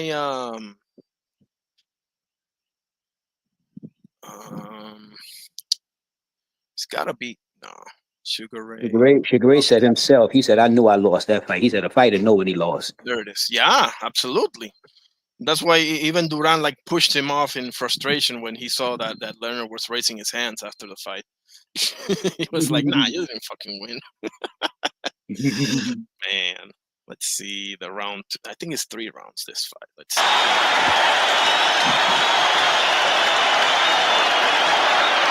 That's as good as it ever gets, folks. I doubt that there's ever been a better middleweight round than that one. Well, for once, I agree with Larry fucking Merchant. The question is now the cut over Marvin Hagler's eye. It looks to be higher on his brow. That cut, bro, that's... yeah. Close your eyes. Close your eyes. The question also remains, who spent the most energy? In my judgment, Ray, the surprise of that round was the fact that Marvin hit Hearns some excellent shots and didn't shake him. There's always been a question since your fight with Hearns whether he could take these kinds of punches. Marvin has decided. See, in that distance, he doesn't have to worry that much about Tommy Hearns' power. You know, Tommy Hearns' bread and butter is in the middle to the outside range, for sure. To try to assert his strength as a natural middleweight over Hearns, and at least in that round, he didn't. See that? You see the difference? Well, now Tommy Hearns has a target. Hold it.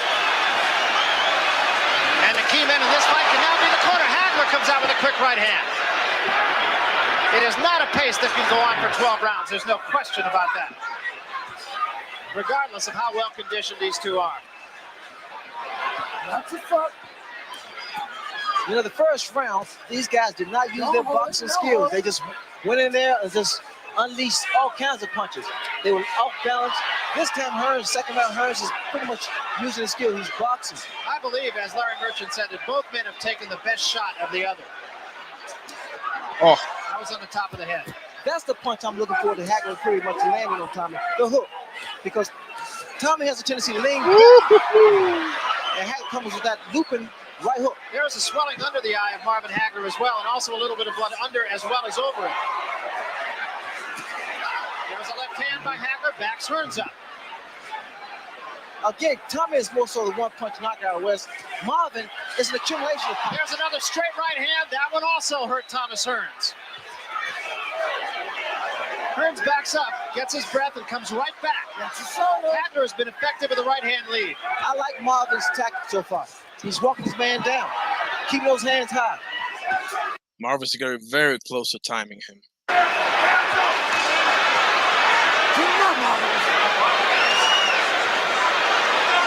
Thomas Hearns fighting a very effective fight so far. He has Marvin Hagler cut. Well, cut is really more above the nose than it is over the eye, although it can cause him problems. There's no question about that. There's also a little blood on the bottom. What Hagler wants to do, he wants to get Tommy against the ropes.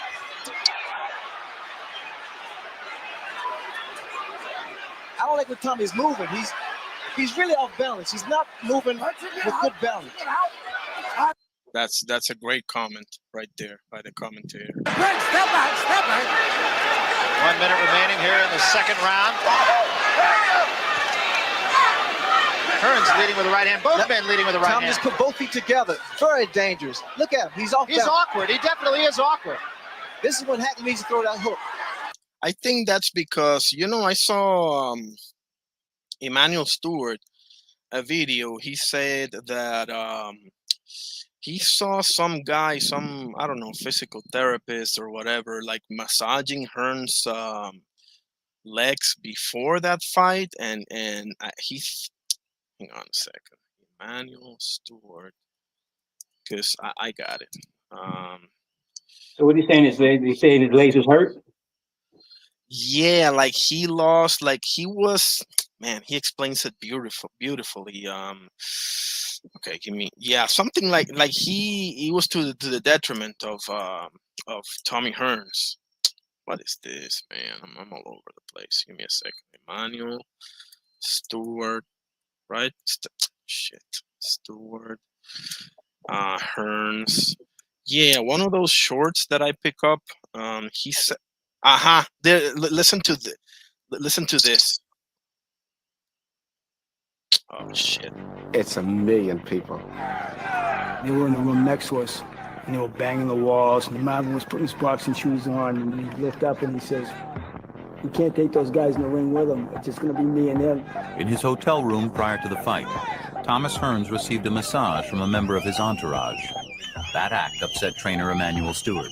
One of the guys from one of the hang-ons, at least, massaged Thomas's legs down. And when I came up, I ran him out of the room, and I knew then that was a major problem. The massage leaves the body. So going into the massage leaves the body spent, he says. You listening to the audio? Yeah. Awesome. To the fight, we was worried in the dressing room before the fight. So I think that's why he's looking so awkward here with his legs. Because he's been hit a few times, but that just ring a bell because I saw this video and I was like, interesting, because he did look very awkward for quite a while there. He looked like he just got hit on the chin. You know how you wobble and this and that, and that's clearly not the case. So some Mickey stuff going on. Tommy's just standing right in front of Marvin. See how Marvin Hagler is just energetic and bouncy and this, and then Hearns looks like he just got out of a 12-round fight and just got into this fight. Mm-hmm. Yeah, that's that massage. Say that again. That's that massage. That should relax your muscles. Exactly. That's exactly that. Like you don't want to have. You want to have that after a fight, not like before one. Yeah. Like man, that's sad, bro. Hearns said he had to keep that foot outside of Hagler to be effective with the jab. That was the hook. Good. How he's like dragging his feet, like he's not like mobile like that, man. Like man, Emmanuel Stewart really nailed that in the head, man. Left hook and Hearns left his feet. Hearns is hurt. That was a good game, Barry. Hearns is definitely hurt. He is definitely hurt. And now this is when Marvin should take control. Hearns was holding Marvin Hagler's right hand there. Now he tries to fight back. Takes the right hand. Takes the left hand. Hearns against the ropes. He's on rubber legs. Another good. He can't get out. You see, he's stuck there. Yeah. He can't get out. So man, that's right hand by Hagler. Now this is when Hagler really goes to work. Thomas shouldn't be here against the ropes. Trying to weather the storm here in round 2. Big round for Marvin Hagler. Hagler was really armored. Watch Tommy legs as he walks back to his corner. Whether he's see how wobbly he looks walking, man. That's steady. A little rubbery leg. Once again, Marvin I'm cracking some skulls, man. Hagler hit Hearns some of his best shots, but there the accumulation of shots seemed to have some impact as that round wore on. Try to work on letting him miss with the left and going over here and then coming back with the right. You got to cut up bad. Cut up this boxing. Stay away boxing. This box. Let's get your second win and relax like nothing had to do with Cole Jones. Let's think careful. This boxer, when you get through with your shot, move off to one side or the other. You're getting hit on tail end punches. You understand?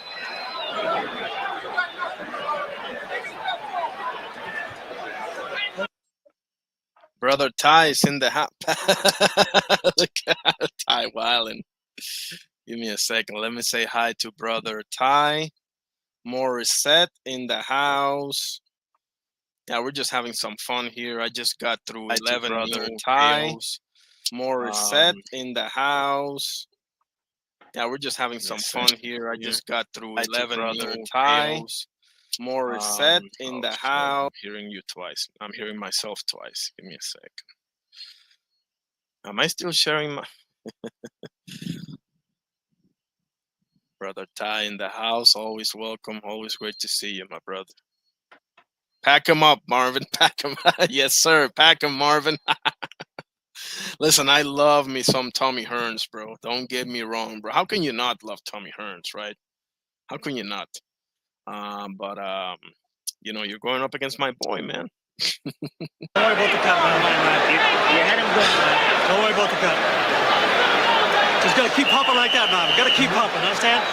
Okay, go ahead. Hit him up. All right? All right. You hear those instructions. You understand?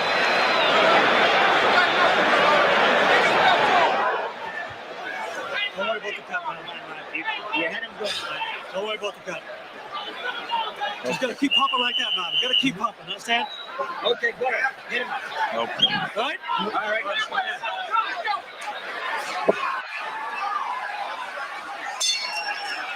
Well, there's no question the two most prevalent words on the lips of the 15,000 here at Caesar's Palace have got to be great fight so far. This entire crowd here, as a matter of fact, collectively is on its feet as we start the third round. Richard Steele says, don't push. You remember the first round, Oster, when he was bouncing left to right and tagging him with jabs and right hands and this and that? He can't do that no more, man. His legs are gone, man. That sucks big time, man. Golly, man, that's fucked up, man. Stationary target. What has happened, Marvin has turned this fight into a street fight. He's not really boxing, he's just pretty much using his own strength.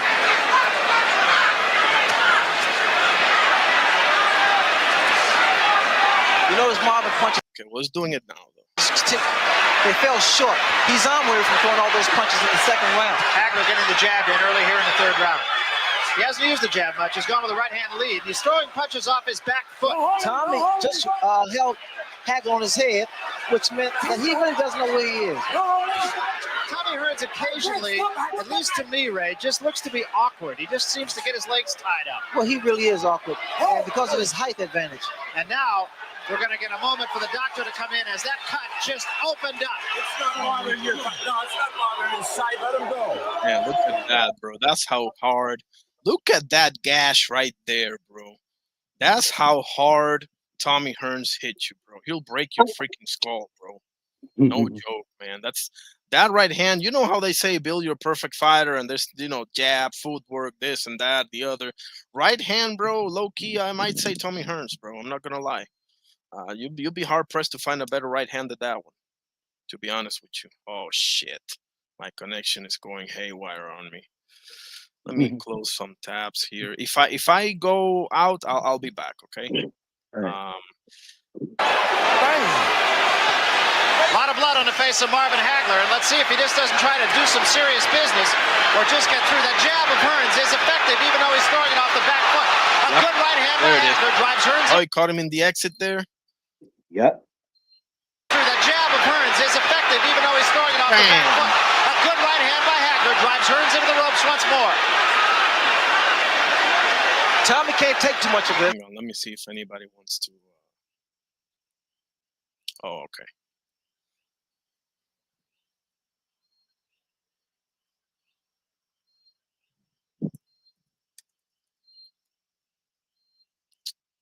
There we go.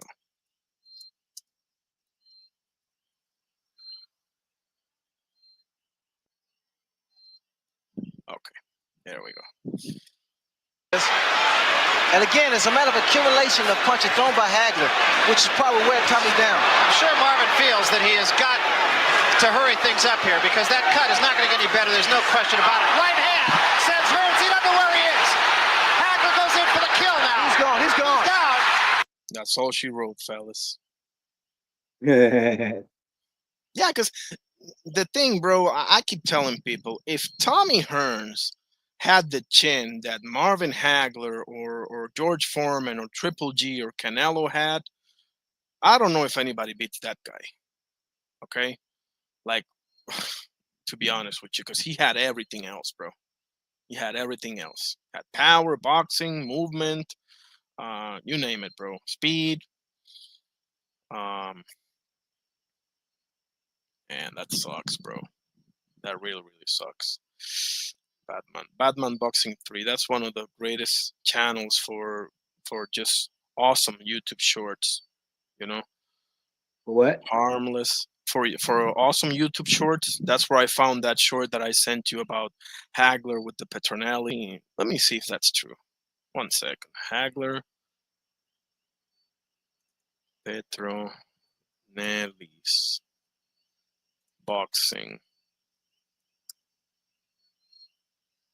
Yep, there it is. Hagler would find a boxing family of his own under the guidance of brothers Goody and Pat Petronelli. From 1969 to 73, Marvin worked with Pat and Goody, who had a construction company. Me and Marvin both were young laborers on the job, and we'd do the bull work. I worked construction for 8 years, and while I was digging, I was thinking, there's got to be a better way. While I was digging, I was thinking, what a man. He had said that he's going to become Yeah. champion. Look at your Discord. I just sent you two posts that I made. Like a regular post? Like a regular post? Okay. I'll look them up right now. Let me finish this short real quick and I'll get into the Discord right away. Absolutely. Like designs? Huh? Like designs, like Yeah, it's just I'll just be making stuff that I'll talk about later on. I'll just be making flashcards. okay. But sometimes I just make little flashcards just to, promote certain things. Oh, for sure. For sure. I'm gonna check it out right now. Give me a second. Let me just this is top-notch stuff right here. Yeah, we refer to us as whiteys. Did you hear that? Give me a second. Let me put that in here. And he did. He came out of here. He referred to us as whiteys. And, he had a kick out of that. And it took him a while to really get to trust us whiteys. The Petronellis, for me, they've been like a father and a brother.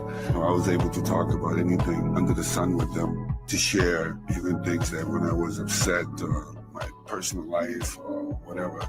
It was climbing that mountain together, Pat, myself, and Marvin. It was a triangle. There's nothing stronger than a triangle. There's nothing stronger than a triangle, fellas. You heard it here first.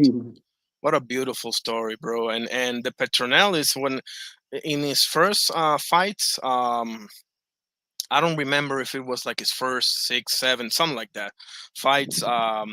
They didn't took a nickel off of Marvin Hagler's purses because they knew how badly he needed every dime that he got. So, and he never forgot that. That's why he never left them, among other reasons. But that was the main one, bro. Like he never forgot how loyal they were to him, how they helped him, and bro, this is one of the most beautiful stories you're ever gonna find. This one right here, Hagler with the Petronelli brothers. Let's go to Discord. Let's see. Let's go to Discord. Let's see what Brother Oster's been cooking. Log in. And I don't get it. Didn't I save the whatever? Oh, come on. Fucking connection here. All right, isn't responding. Wait.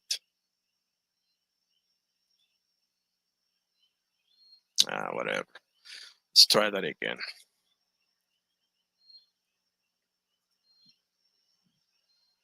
Log in, open this. Okay, now we're talking.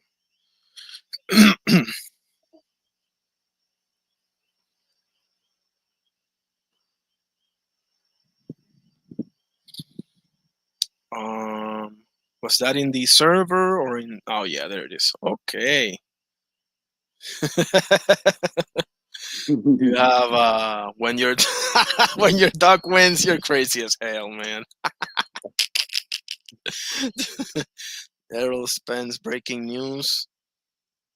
Still one, yeah, he's still one of the best 154 pound. You know, this is really starting to piss me off, bro. Great job, by the way. Okay, just amazing job as always.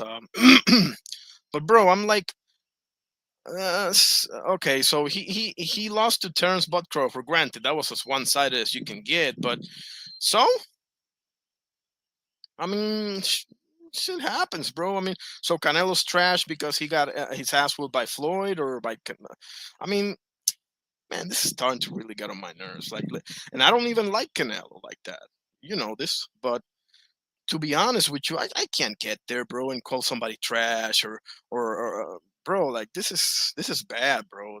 They're running the sport to the ground, man, with this Yeah, type of logic. I say, see, all right, I can agree with that, but on the contrary, it's like you're not like, let's say, I don't think people is calling the actual fighter like the fighter is trash and he can't.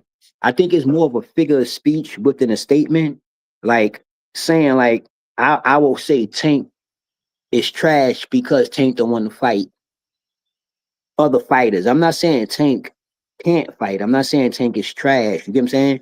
So, but and it comes to Canelo, this is just my perspective of how I think some people be saying. Because I was explaining to Ty and thing just now, and I was like, yo, and Pat, and I was like, yo, it's a perspective. You know what I mean? This is a perspective. Boxing came into a business now. You know what I mean? So it's not about the competition at this point. It's more about money and then the competition. You know what I mean? So back in the days, you used to get no money and fight good competition. That's what we was raised on. That's what we was raised on. At a time in my life, you know what I mean? We had greats in all the sports. So I had a good time in sports coming up. You know what I mean? Like we had Jordans in the sport. We had the Tom Brady's or the, you know, in football, you just kept names, you know, Franco Harris to everybody, you know, in football. In basketball, it was more one person, like a Jordan had the whole world cultivated when it came to basketball. You had football, we had golf, we had Tiger Woods. You know, we had people where we real champions that was really, you know, really about competition. And you know what I mean? And they got their money later on because a lot of these people didn't get the money in the mix of they Mount Rushmore.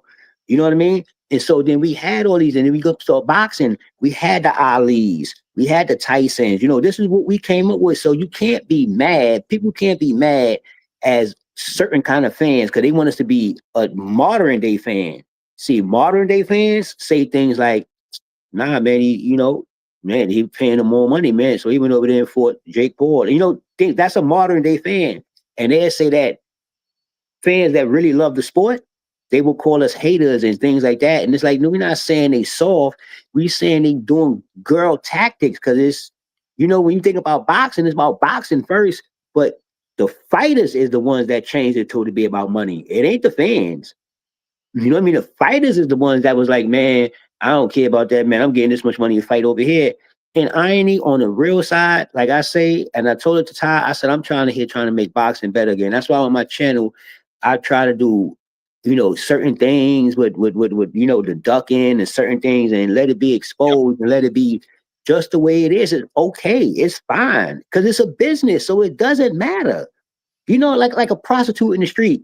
You think she care that you see her with her underwear on? She don't care. She's a prostitute in the street. It's a business. So if it's a business, why we can't talk straight up? Why are we still acting like it's not a business and these people just don't want to fight each other or whatever? Why are you acting like that? There's no reason to. Because it's a business.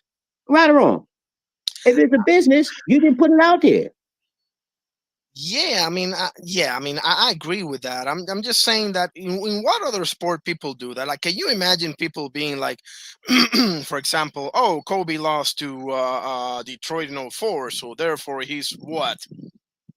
Like you understand? Like, Yeah. LeBron got swept by San Antonio in what was it, '03?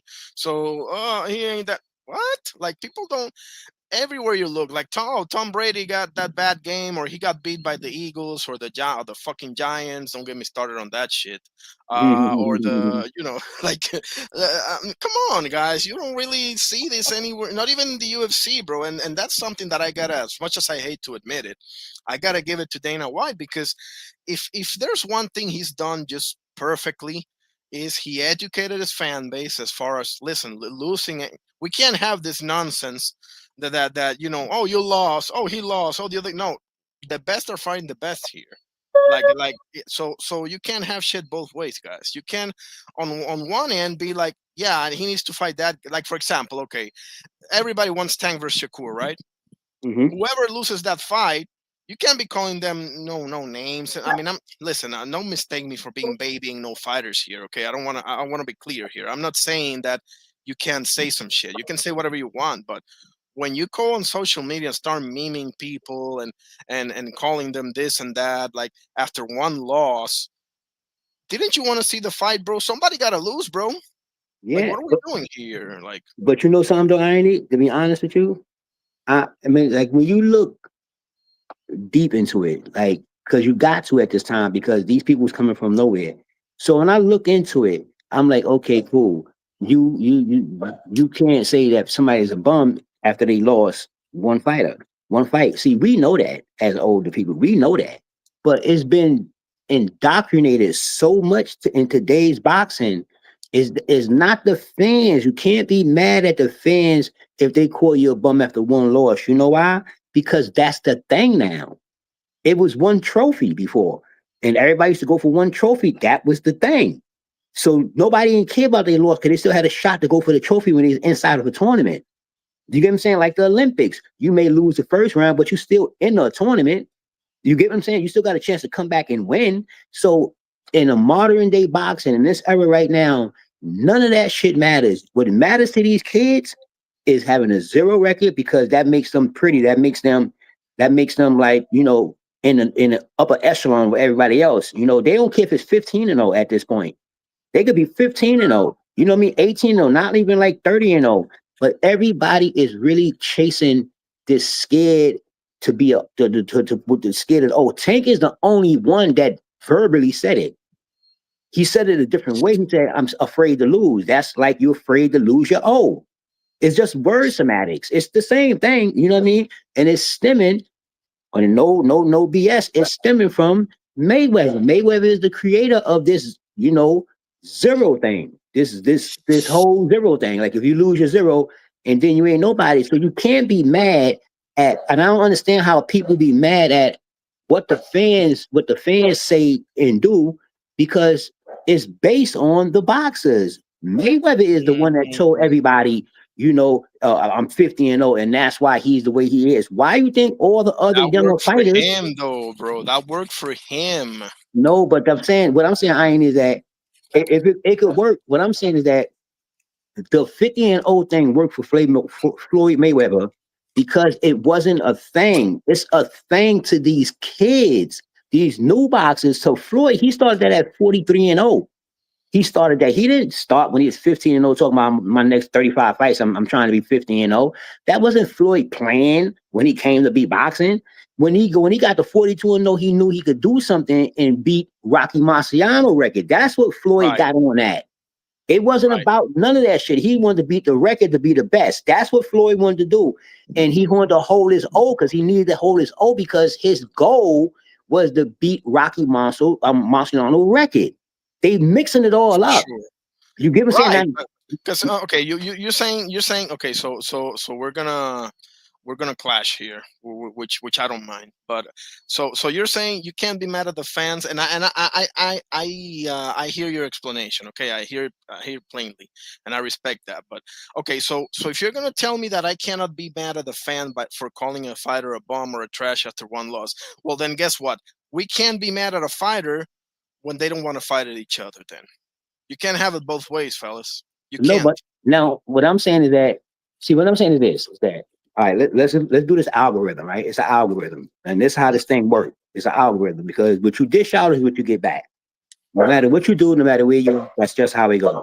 If you got a thing going, if you whatever it is at your job, you know what I mean, your own business. If you put 80% in, you're getting 80% back. That's just how it is.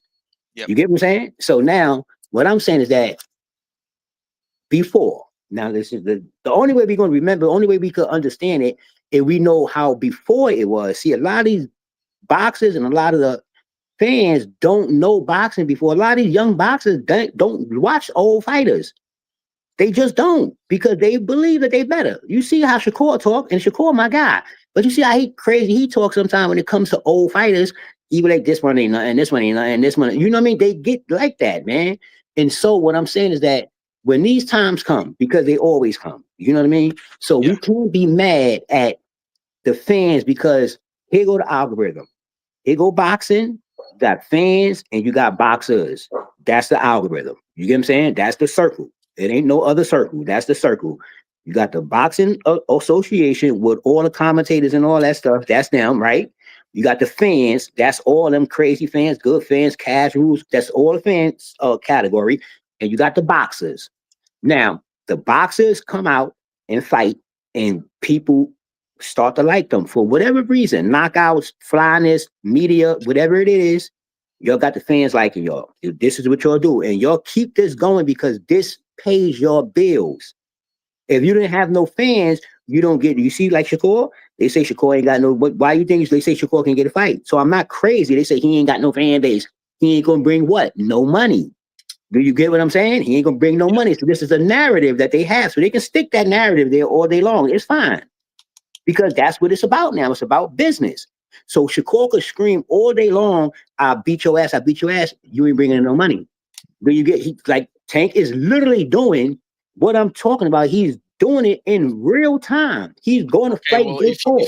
if you're Shakur, then so great point, right? So if you're Shakur, here's what you do. You know what? Okay, let's say that you're right. I don't bring in the numbers.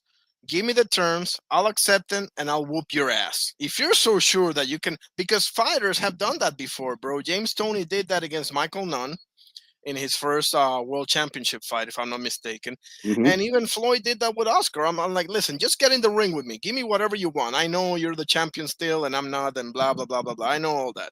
So I'm so sure that I'm going to beat your ass that send in the contract with whatever, 80-20, whatever you want to, split it.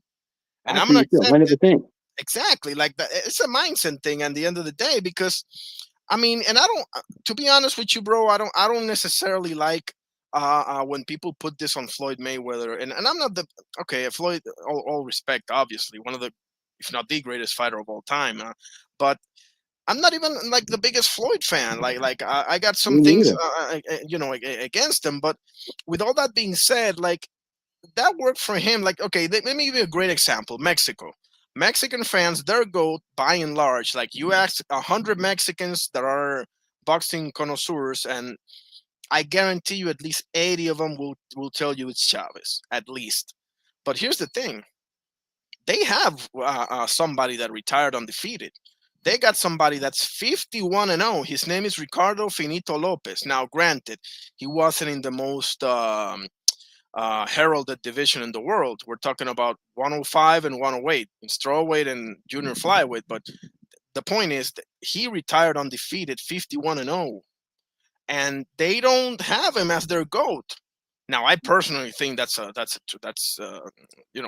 No, because I would have him up there.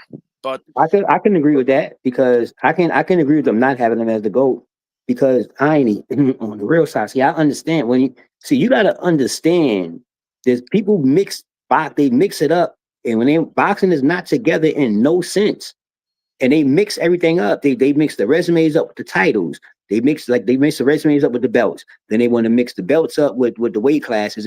That's not boxing. Boxing is what happens in the ring. That's a fact. That's boxing. Because all that other stuff is a bunch of, they didn't fight. So it makes, listen, we can sit here, hustle, bustle, and fuss and fight. They ain't fight like you said with Shakur with Tank. Okay, just take the whatever you're gonna send you. It's not up to Shakur. Tank got to send him the contract, whether if Tank wanted to give him 10%.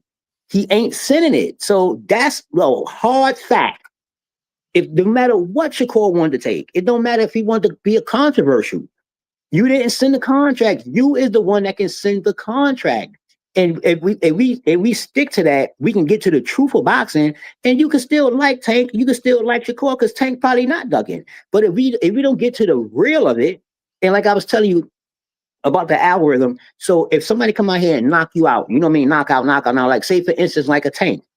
Tank didn't ask the fans to like him. The fans like Tank based on what he do in the ring, because 80% of fans of Tank probably never even saw boxing. They just young. Tank is young, light-skinned. He's a fit pitcher for a little York, short, light-skinned motherfucker knocking everybody out, and they call him Tank.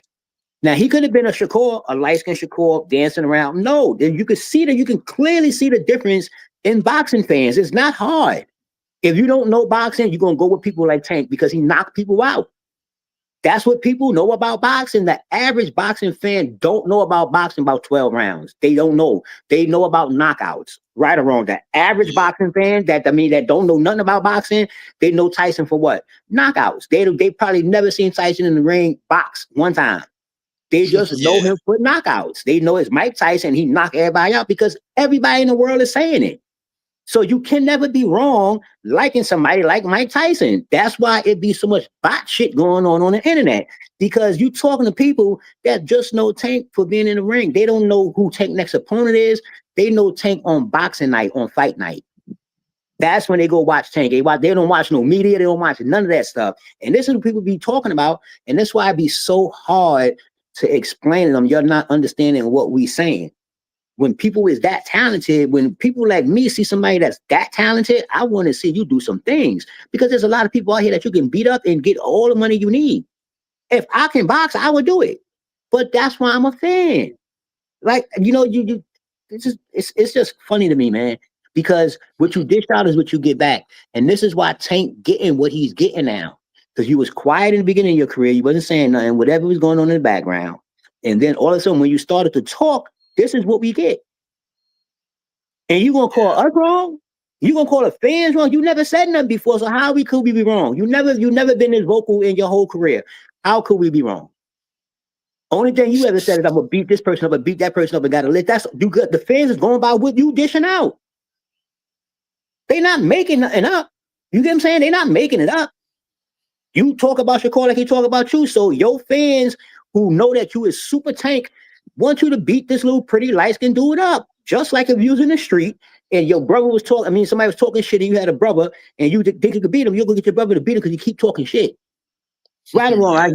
Because he keep talking that he gonna kick your ass, bro. Go kick his ass. He over there now. After a while, you got to do it. Other than that, you cannot be mad at what people say. You just can't. You just can't. I don't see that. I don't see how you could get upset when people pay you to think get I'm in denial. Yeah, Huh? I might be in denial. I might be in denial a little I'm bit. trying It's to. just Yo, man, I can't blame the fan. Only time I can blame the fan is when they do on that fan shit, jump out and try to bust your window and grab your autograph. They're not gonna say you too much of a fan. But if he's verbally out his mouth texting, talking about, yo, man, fight this and fight that, and then you do things, you can't be a great to somebody and then expect them to expect your flaws. That's not how celebrity life goes. These people can't do what you do. They look at you as God. You don't have no flaws. It is what it is. It is what it is. I'm telling you, it is what it is. That's why some superstars like LeBron, Jordan, they know how to handle that media. This is why you don't hear all that from them outside. They know how to handle it. They knew what they was getting into. This is why you see majority of these stars, the media, they die. They lose their whole career fucking with the media because they don't know how to handle the media. They just don't. They get lawsuits and all kind of shit. For real, they be bugged. They don't know how to handle the media. And in today's time, I don't care what celebrity you is. If you can't handle the media, you're going to get got. Facts. You're going to get got. I'm trying to tell you. You're going to get got. You see Tank crashing out. He crashing out in the media. He's crashing out right now live. And I be talking about him because I'm trying to get him right. I'm like, think your head. Yo, he all right. It ain't his mental. Then what the hell is it? Well, he's a millionaire. What do you mean? It ain't his mental. What the hell is it? Right or wrong, irony. What the hell is it if it ain't his mental? What the hell is it? He in his peak of his career, so it ain't like he's winding down. He's at the peak of his career. He's talking about retirement. You telling me that's not his mental? Okay, I hear that shit. I'm glad you're not my friends. Shit. I swear to God, you ain't my, you let me walk off a damn cliff. Right The or thing wrong, is, irony. yeah, I mean, the thing is, bro, like I was one of those guys, man. This is a hard one for me, man, and that's probably why I'm in such denial because I was one of those, bro, calling people, calling fighters, terms and shit, and I was like, man, do I really want to be this dude, or, and then I started getting educated, bro. And obviously, I trained and everything, but more importantly than that, I was getting educated on the sport itself, because I'm thinking, bro, like if you really want to have a legendary career, bro, chances are you're gonna pick up a few losses, man. Like, who's saying Manny Pacquiao is a bum because he lost? Who's saying that? Who's saying that Canelo's a bum? Who's saying that whoever, bro? Mike Tyson, Muhammad Ali, Roy Jones, take your pick, bro. Leonard. Do you see the problem that I'm having, bro? Like Yeah. we do this with certain fighters, but when it comes to others, oh no, he a legend. And I'm like, See, hang on a second, this guy is another legend, bro. Errol Spence, but damn you near gotta cleaned up understand the though. division, bro. But irony, you gotta understand something. You forgetting something, and it's a major fact. And I'm telling you, man, when you talk to people today, they these people is like, I don't know if they work for the boxing association or whatever it is, but they try to get you. See, you cannot say Errol Spence and Sugar Ray. They can't be in the same sentence. Like the things is really different. They cannot be in the same sentence because first of all, Sugar Ray and Sugar Ray time with hidden fans, we wasn't on no zero thing. This is why we say he's great today, and people are like, he lost 3 times, he lost 4 times. That's the first thing they say because that's what it is today. They believe if you have a loss, this is not the fighters, this is not the fans, this is the boxers. The boxers are the ones that got them thinking this. I swear to you, I'm not. You got to think about it, really think about it, and think that the boxers that out there, I mean, the fans was like, oh man, yo, Tank, if you lose, then such. No, these are his fans. They look at him as God. They would never look at him to lose. This is the point. They will never look at him to lose. These are his fanatic fans. They want him to go beat everybody up. It's the boxers that put this out. They don't understand it. Mentally, they don't understand it. They just don't. I'm telling you, in today's time, because all the boxers want to keep they zero. That has nothing to do with the fans. That has nothing to do with the fans. That's the boxer. Tank said it out his mouth, straight up to the media, and they just let that go. Like, no one is saying, oh shit, man, I'm seeing this nigga mental is crazy. But they cover it up, saying, oh nah, he going through some shit. Y'all act like this is your brothers, man. Your fans, stay the fans, stay liking the fight. Stop getting personal with them. Give them tough love, like you give your own brother in the street tough love. Give him tough love. He's a boxer. You act like he's a fucking a gardener. He's a boxer. You can talk to him for real. He take punches in his face all day long. Why are you talking so passive to him? This is why they run around so, irony, I swear to God, man. I swear to God, I'm not fucking around, man. All these kids, you see what these niggas is wearing outside the ring, pink dresses and all that. These are boxers. You ever seen Sugar Ray and them like that? Harvey Magler? Come on, man. We didn't come up like that. We didn't come up like that. This shit is weird. And listen to the shit they say. It's like, yo, y'all tripping, man. Y'all good fighters. Y'all is tripping. That's why people like Terrence Crawford get so much slack because he reminds you of an old school fighter, and that's not the move today. It's just not the move. It's just not the move. You know what I mean? It's just not the move today. I'm dead serious. And if you look at these fighters, and if you look at the groups, how they group up, because I watched this, Carissa, Shakur, Crawford, they damn near 90-0. Or they didn't lose. They all mental. They all got ring IQ. They all think the same way. They want all the smoke.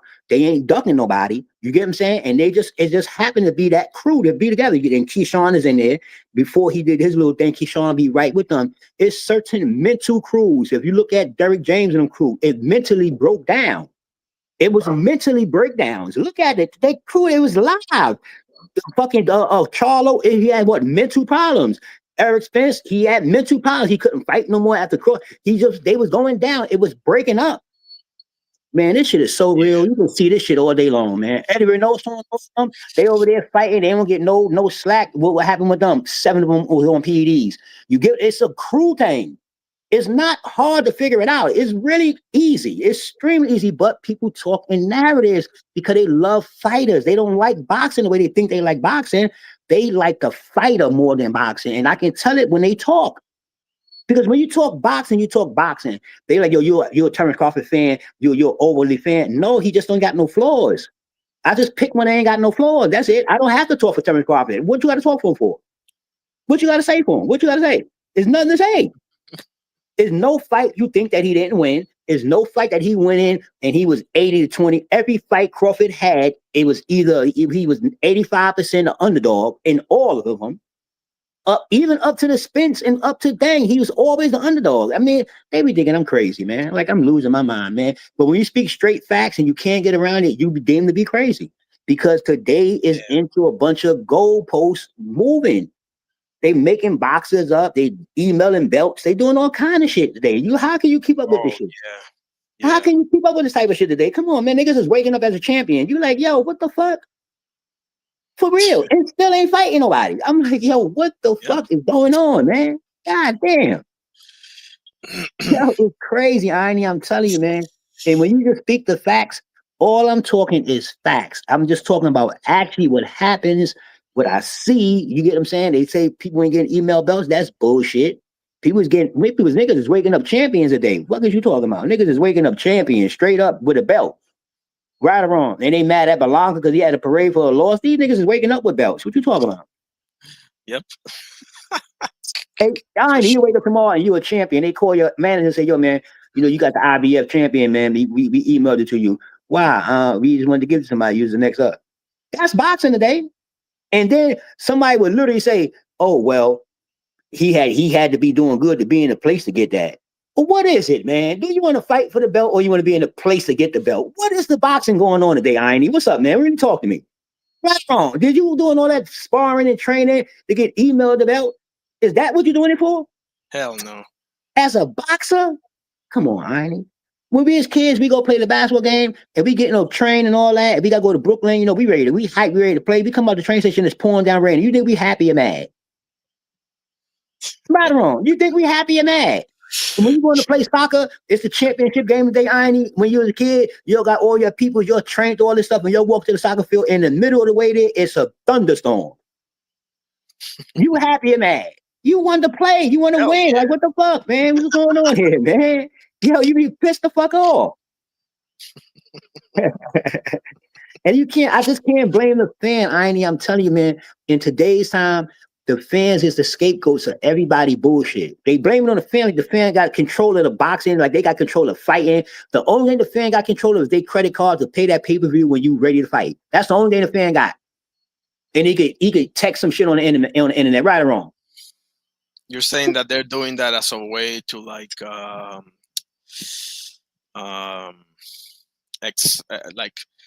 for a way to like vent, right? Vent their frustrations maybe at a fighter or it's like being a scapegoat. Like I think that the boxers themselves is blaming a lot of stuff on the fans when this has been going on for years now. It was never this much blame on the fan at all. It was never this much blame on the fan because the fans can't do nothing but watch the fight. They can't even come in the ring. They can't come in your locker room. None of that stuff. How can you put so much on the fan? Only thing the fan do is buy your shirts, buy your attire, pay your pay-per-view, whatever price that you charge. They don't have no control over that. Not one of your fans got a free pay-per-view viewing. You ain't buy 10 pay-per-views and send it to 10 random fans just on the network, just 10 random people. None of that goes on. These people spend their money. How can you be mad at what they say? That's all I'm saying. You take their money. You take their money. Fans make the sports, period. Because boxers don't make the sports. Because we had a lot of greats, and we're going to always have a lot of greats. We're going to always have a lot of great basketball players. This is an athletic world. As long as Afro Americans in here, there's going to be a lot of good sports playing. As long as they let them in, you know what I mean? It's going to be like in Mexico, or which was soccer. It's going to be. It's going to be. You're the greatest, yes, and all that. But there's going to be some more greats. When you go away, there's going to people who love the sport. And I think that in boxing, I think that these boxers, because they got the ability, you don't see this in soccer, you don't see this in hockey, you don't see this in no international. Boxing is like selling drugs, man. It's just a shit they just made up. You know what I mean? It's no nothing coming in here. You don't got to go to college. You ain't got to do nothing. You ain't have to put no gloves on in 30 years. You could become a boxer at 32 and have a heavyweight fight. Flat out and fuck around and get a belt right off the barbershop. Right off the bar. Only thing you gotta do with boxing is go to the doctor and make sure that you listen. They don't care if you clean. They don't want you to have no PEDs. They don't give a fuck. Right. Boxing don't care. They don't give a fuck. You can do whatever you want to do. As long as you have no PEDs, come and get that. And you want to put the gloves on, go in the ring and risk your life. Peace. I'm gonna holler at you. That's boxing. I swear to God. Huh? We've seen a bunch of like guys get title shots off of a major upset, like Marco Antonio Rubio when he upset David Lemieux and got the fight against Triple G. I tell people this all the time, I say, yo, you could be a journeyman and fight for a title because a title person will take a tune-up and he'll pick a journeyman. But in all access, you in a title fight. If you beat this motherfucker, it's an upset. You beat a champ. I swear to God, that's boxing. That's boxing. You could be ducking and I could be swimming. You hear me? For real, for real. You could be ducking and I could be swimming. So you pick me as a journeyman, I'm gonna come in there and knock you out, and now I got a belt. And then they say, yo, he ain't fight nobody to get the belt. But in the same token, you say if somebody got a belt, then they're a champion. Which one is it? You get what I'm saying? Which one is it?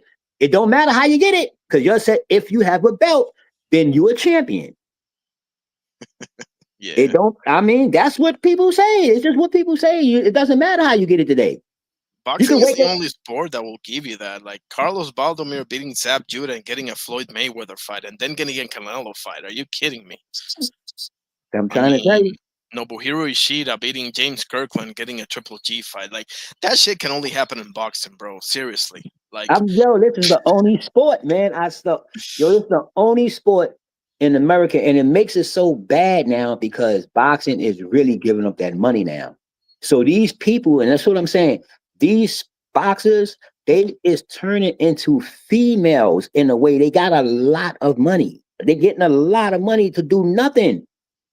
And why would you think they want to be a bull when you could be a cow and get more than a bull? And this is a fact. What's going on right now? I said this about Canelo. I told him 2-3 years ago. I said Canelo is pimping the game. Yo, you can just see his demeanor, how he walk around when he not fighting. Canelo is pimping the game. He is pimping. He know he ain't gonna lose. He ain't gonna pick no fight to lose, and they ain't gonna let him lose because it's a money thing. Yeah, and he's at the end, so you know you gotta milk this shit because you know he's like what 2 or 3 fights and that's it. Canelo been milking. That nigga been milking since Canelo been milking since fucking. Canelo been milking. He been milking. I'm dead ass. Canelo. Sure. No. I'm laughing because it's spot on actually. Man, he been milking. I don't give a fuck what nobody say. I said that. I said, yo, you gotta see Canelo when see, people don't go back, They don't go back and watch these people. See, I go back to watch them and they demeanor. After he fought Floyd, and he wasn't acting like that. A couple of fights later on, when they start saying Canelo the face, and they start manufacturing them now, putting them in a doctor joint and manufacturing them, you ain't see his whole demeanor change. You see Canelo, he walk around like Floyd, and if you see him now, he walk around like he's bigger than Floyd. This is a fact. That's why he said that shit about Floyd. Listen, people be having agendas. When Canelo said that shit about with Crawford and Floyd, Canelo, listen, let me explain something to y'all, right? And this is a fact. This is what true champions do. You've seen everybody answer these questions: Floyd, Crawford, and Canelo, right? Canelo was the only one that made a decision. Nobody else made a decision. Floyd said he good at his time, I'm good at my time. Crawford said he good at his time, I'm good at my time. Canelo said, yeah, he better than Crawford. You know why he said that to me? You know why he said that to me? Because he knew that was bigger than him actually beating Canelo. He knew that was big. He knew the internet would eat that shit alive. Because he didn't have to say that. Canelo is Mount Rushmore. He did not have to say that. You already said Crawford is good, and what you say that for? You already said that he's super good. You couldn't do nothing. You didn't have to say that because you knew. But people will act like Canelo didn't say it, and they will just go on what was said. They make it seem like Crawford said it. You get what I'm saying? Like for real, they make it seem like one of them said it. None of them ain't said. Canelo said it.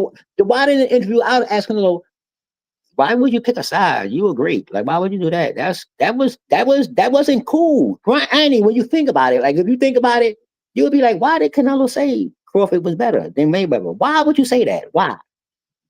I don't get it. I just don't get no reason why you would say that. Well, you would say that could you said Crawford better than Mayweather, or what did you No, say? remember the interviewer was talking to Canelo after the fight. Yeah. And he asked him, he said, because this is what interviewers do. They steer the pot. They want to steer the pot. It's for ratings. He asked me, he said, I know you fought Mayweather and I know you fought Crawford. He didn't say nothing about Bivol. This is a purposely thing. It's purpose. You know what I mean? This is called the social network. It's the art of human hacking. It's a book called The Art of Human Hacking. I read it, but it's a really good book. It's about human hacking and social networking. You know, not social networking on social media, social networking like me and you, social networking. And you do certain things to get a certain. You know how to get things off you. And that was a question to throw this whole shit left. Ever since he said that, if you think about the internet. Nobody is talking about Crawford and Canelo because he didn't say nothing bad about Crawford. He said something bad about Mayweather on a low, right on everybody, right over everybody's head. It went right over their head. He said, they was like, oh shit, Crawford better than Mayweather? Oh, I want to see Crawford and Mayweather fight. That's exactly what Canelo wanted. That's exactly what he wanted. And ever since that day, you don't hear them talking about. You just hear people putting videos about how Crawford beat Canelo and all that stuff, but you never hear about that conversation. You hear about Crawford and Mayweather like Crawford said it. Do you get what I'm saying? I'm telling you, you got to catch this shit. And if you don't catch this shit, it's going to fly right over your head and you'll be arguing with motherfuckers on the internet like you saying something wrong. And you ain't say shit. You ain't say nothing. These people actually said it right in their face. He shouldn't have said that. There's no reason for him to say that. That's like me saying, yo, I was on Irony Channel. Yo, Ty was on Irony Channel, man, and I think Irony Channel is better than Doc Channel. Why the fuck should I say that? I'll be on both channels. They but right or wrong. There's no room. There's no reason for me to say that unless I wanted to start up some bullshit. Yeah. There's no reason for me to say it. People against each other and shit like that. Exactly. Yeah, he's a shrewd operator, bro. Canelo is a shrewd operator. I never liked him, bro. As you probably know by this point, Doctor knows it, obviously. I never liked him. I mean, and trust me when I tell you, bro, he's not as well liked in Mexico as people might be led to believe. He has a huge fan base, but man, they can't stand when they call him like the gold and stuff like that. Yeah, I'm trying to tell you, man. I'm telling you, man. That's a factor, and it's the reason why I ain't. And it ain't no other reason. And people be acting like it's the reason why is because Canelo is manufactured. When it comes to real boxing inside Mexico, you can do all that shit for the celebrities. But when your hometown sitting there, so how can you be the great in America and not Mexican? And you do Mexico every day. Everything you do is in Mexico, but you're not the greatest in Mexico. It's like a LeBron here. Do you get what I'm saying? It's like a LeBron here. And people don't, like they say, it comes back and attacks you. It's the fighter. This is what you did in your career, Canelo. This is what you did. People wanted you to do this and do that, and you didn't want to do that. And you took everybody's money. So now you're out the door. They questioning your career. That's what you did. That's not the fight. That's not the fans. Because here's how they think, right? And I talk to Mexicans a lot, bro. I'm a member in a Mexican channel, and they here's the thing: when they put Canelo and Chavez, first of all, I don't think it's neither. I think it's Salvador Sanchez, but whatever. When they put Canelo and Chavez, here's the thing that they love about Chavez: wins and losses. He fought everybody in their prime, bro. Like at least when you look at Chavez, his marquee wins are Melder Taylor, Hector Camacho, and Roger Mayweather, right? And there's a few others that I'm missing, obviously, but those are the three that comes to my mind, at least, right? all three of those were at their prime, bro. All three of them. Whereas if you I'm look trying at to tell you, Canelo, first of all, Triple G wasn't in his prime. Second of all, I don't think he beat him, but whatever. And I give Canelo Billy Joe, which is not that great to begin with. Okay. man. Um, Ah, slightly. I mean Saunders. I mean not the win. Yeah. I mean the fighter Saunders. I give him Caleb Plant. That was pretty good, and Caleb was obviously in his prime. Okay, I'll give you that one. Who else? You see what I mean? I'm trying to tell you, man. Listen, Canelo is, this is a fact, man. I'm telling you, Canelo is the only champion in the history of boxing that has more controversial wins than definite wins. I mean, more controversial wins than, Yeah, you yeah, know, he's yeah. the only one I ever seen with so many controversial wins. And then Even Austin Trout is kind of a controversial win I'm because if trying to you tell really you, look at man. that fight, bro, Trout won a bunch of rounds, bro, low I'm key. telling you, man. I'm telling you, if Canelo, listen, like it, people, in today's time, I hate talking to people. This is why I never wanted to get a channel, man. Everybody always say, get a channel, man. You be the best on the channel. I'm telling you, man. It's not a person I didn't meet that be like, you need to get a channel for real. Because see, I don't talk with no gray area. I don't have no fan. I'm not a fan. I'm a fan of the sport. Because, and I tell people that you got to understand this. We fans of the sport, and sometimes people in today's time, you don't got to bend your belief to agree with what's going on today. I'm gonna always agree with my belief because I know it's bullshit today. So it's cool. I've been in bullshit my whole life, so I know bullshit when I see it. You know what I mean? So you can't tell me Canelo was this kind of champ and they don't love him in Mexico. The reason they don't love him in Mexico because it's real boxing fans. They watch people fight everybody. You can't not make this up. You can't now. You not even the young ones. You can't make it up.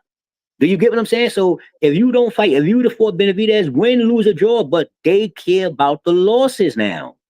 That's the thing. You can't get around it. People like Benavidez got an old school fighting heart. Benavidez can lose right now and still be the same fighter. He'll still be the same fighter, want another fight. It wouldn't mean nothing. Like Bivol, but it depends on your opponent. If you lose a Bivol, if Bivol lose the Benavidez, I mean thing, what was his name again? Bavaria, if whatever his name is, I can't pronounce it. Yeah, no. Turbia, if he lose to him, it's cool. He came back and got his win back. It's no loss. People talk about it, but yeah, he went and fought and he got it back. That's why he's 21-1. So that's considered like a zero. That's not nothing. You get what I'm saying? He didn't go lose to a journeyman. And so when you do this, because when you tell your fans, I ain't fighting, like put it like Tank. Tank is a good example. I ain't fighting Shakur because he always running. Now people look at Tank as a tank and as a god. So you're like, oh shit. So now you go over there and you fight Roach, and then you don't knock Roach out. You go 12 rounds with Roach. So people disregard that. That's really big. You go 12 rounds and get a draw. This is somebody's guard. And so now you're coming to fight Jake Paul, and you wondering why, and you saying fuck the fans. So now you wondering why you getting all this slack. You don't understand it. This is boxing. At the end of the day, boxing rules is gonna always win. That's why people. Aren't you okay? So not you. I know you're playing devil's advocate a little bit here, and you're doing an excellent job. But aren't you kind of making Canelo's point then? If you're a fan and you're creating this atmosphere, this toxic atmosphere, bro. Like, aren't you kind of making Canelo's point by dodging Benavidez and aging Triple G out and See, what I'm saying is this: is that I'm talking from a boxing standpoint, the way the boxing is and the way the fan is and the way the boxer is. You get what I'm saying? So it's a boxing standpoint. There's only one way. If you don't do it another way, then you either duck in the fight, you don't want to fight for whatever reason, not now because the fight is too dangerous. These are all personal good facts because the boxing is business now. So they say, I've got a fighter. I want to hold him because he's a good fighter. I don't want to put him out there right now because he really good, but he need more experience. I respect that. 100%. But come on, man. So how can you sit there and say Abdullah Mason is going to be the great and he only got like 15 fights? How can you say that? If this is the grace period time where you're supposed to be. Bro, Abdullah didn't even lose, and people were saying that he got exposed. You know the fight that I'm talking about. But you see what I mean? But this is what I'm saying. Like you cannot win the day. You just can't because these fans are so. You got Cavs who's mixed with Prudence and mixed with a bot, and they got a channel. Yeah. Did you get what I'm saying? This is for real. So you got one person that's just a Tank fan. No matter what you say, he's gonna find something to say about Tank. No matter what you say, like a Spence fan with Crawford. No matter what you say, you're never going to get to a point. That wasn't boxing before. You used to have Howard selling all them up there wilding out. They was calling people out right or wrong. You don't want to fight so this and that. They said fights. You know what I mean? Even coming down to what was his name with the gray eyes that Mayweather screamed on when he said, "Man, you racist." Um, After he fought, who Mayweather fought? De La Hoya, I think, and he said, "You a racist," and he snatched the mic from him.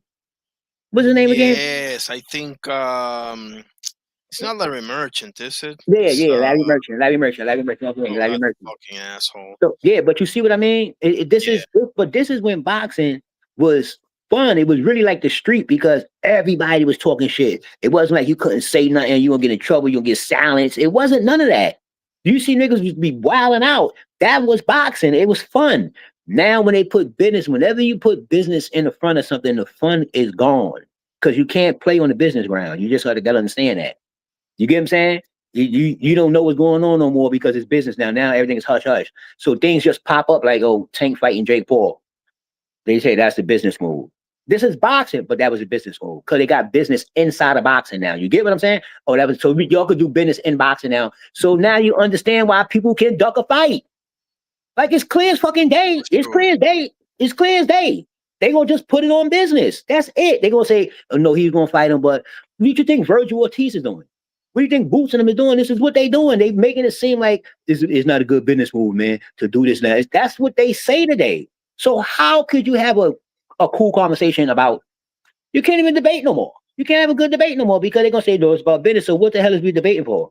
Right or wrong? Irony, what are we talking about?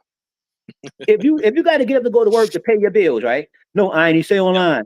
No, I gotta go pay my bills. I gotta go to sleep and go pay my bills. Stay online. No, this is a business. I gotta go pay my bills. I'm not staying online. You get what I'm saying? You can always Absolutely. you're gonna always put that in front, no matter what. So that's why I be like, yo, come on, man, you're killing the conversation. You'll put it on business and you'll give them 100 excuses. So what the hell is we talking about? It's not the same. Right or wrong, it's just not the same. If you can't call a cat, then let's not just talk about the cats. Let's talk about dogs. So you know what I mean? Like for real, because it is what it's even better when you do it this way. That's what I believe. So that's how I've been raised. You know what's in your face. You got to handle it. It's right here. You can't not believe what you don't see. Now you can not believe. You can't not believe what you see with your eyes. Now you can not believe what you hear, because that can be a lie. But if you see some shit, you literally seeing it in your face. You watching a movie unless you think they bots, and it's not these people talking. Because what's crazy, Iron, is that you will sit here for 2 months, hear one fighter call another fight out, and then sign a contract to fight somebody else. We don't see this every day. We don't see this every day, huh? Yeah. We don't see this every day. Like what the fuck? We look right at it. Talk about NUA wanted to fight thing. You see, you screaming for this fight. He had never fight him. He's just not. At this point, he's not gonna fight him, man. He's just not. Y'all don't understand. Y'all don't see what's going on. We talking about boxers. We're not talking about tennis players. We talking about a whole different mentality, sport. You know, punching in your face. You're supposed to be aggressive and this and that. Somebody over here calling you out. If you was a tennis player and I play your Irony, I kick your ass in tennis every day, every day. Eventually, you can come play me in tennis because you don't want to hear that all day. I mean, eventually, if you good, unless you're not good, unless you out here fronting, that's what I'm saying. It's not about competition. It's about money. It's about business. So I don't know why people get all, panties all up in their ass and, all that shit about, because it's about money. We could talk to be blue. If Tank say he going to fight Jake Paul for this money, that's what it's going to be. At the end of the day, that's what it's going to be. Like, that's why I always say I go by what goes on inside the ring. You hear me? There's Inside another the ring. example. There's another good example. Tank didn't even lose, and people were saying that he got exposed, bro. Like, what are you expecting fighters to do at the end of the day? Like, listen, fighters, they may not be on social media themselves all the time, even though most of them are, obviously. But I guarantee you, somebody from their team or their family, somebody's is keeping them up to speed. And when Of they course. see and when they see what you did to Errol Spence, and when you see what you did to who else can I think of? Because here's another example on the flip side. What about Gary Antoine Russell? He lost to Alberto Puello. You know, the whole world didn't come to an end. He fought freaking Valenzuela and got a belt. Yeah. And now he's defending against Andy Hiroka in that same I think it's the co-main. It's either him or Alicia Baumgartner, but one of them two is the co-main of Tank and Jake Paul. So you can see examples of fighters losing and getting a belt like 1 or 2 fights after, because that's the way it should be, bro. Like I love the Gary Antoine Russell example. Yeah, Now, granted, he didn't get massacred, like, because okay, I'll give people this. I understand that Spence got massacred, bro, because he got massacred. Like, there's ways of losing. Like, it's one thing to lose by split decision, or maybe a UD where you have your moments, like Pitbull versus Tank or something like that. And there's another thing to lose that way. I get that. Okay, it's like I'm not naive to that fact. That's actually one of my main talking points. That there are different ways of losing. Losing is not losing, as people love to make it seem to be. No, there's different ways of losing. Okay, I get all that, but bro, like you're overlooking this whole thing that he did, bro, as if he did nothing else. Like, there's a few fighters, bro, like that sadly will always be known for that one loss. And Spence is one of them. Michael Moorer is another one. Hector Camacho is another one. Wilfredo Gomez is another. Whoa, bro! Wilfredo Gomez was 32-0 and 32 knockouts, and he still gets flack here in the island because he lost to. He got his ass whooped, to be honest with you, against Salvador Sanchez. I mean, what are you gonna do, bro? He's an all-time great fighter. That's Salvador Sanchez, though. But yeah, exactly. What I'm saying, irony, is that I'm saying, like, see, it all, if we focus, you gotta stay focused, because see, when we talk, you gotta remember, every time you talk and you talk about the great and this and that and these people, you gotta remember, you're reaching back when it didn't matter.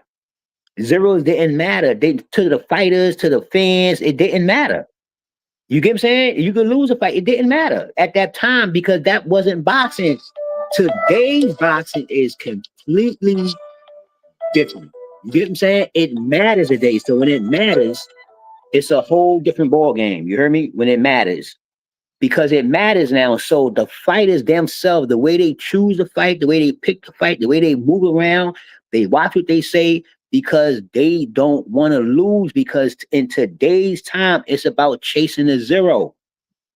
It's about chasing a zero. Even though when they get up there in a zero fight a zero, it don't matter. None of them be whack after that. It's just a perception in their head, and it fucks boxing up.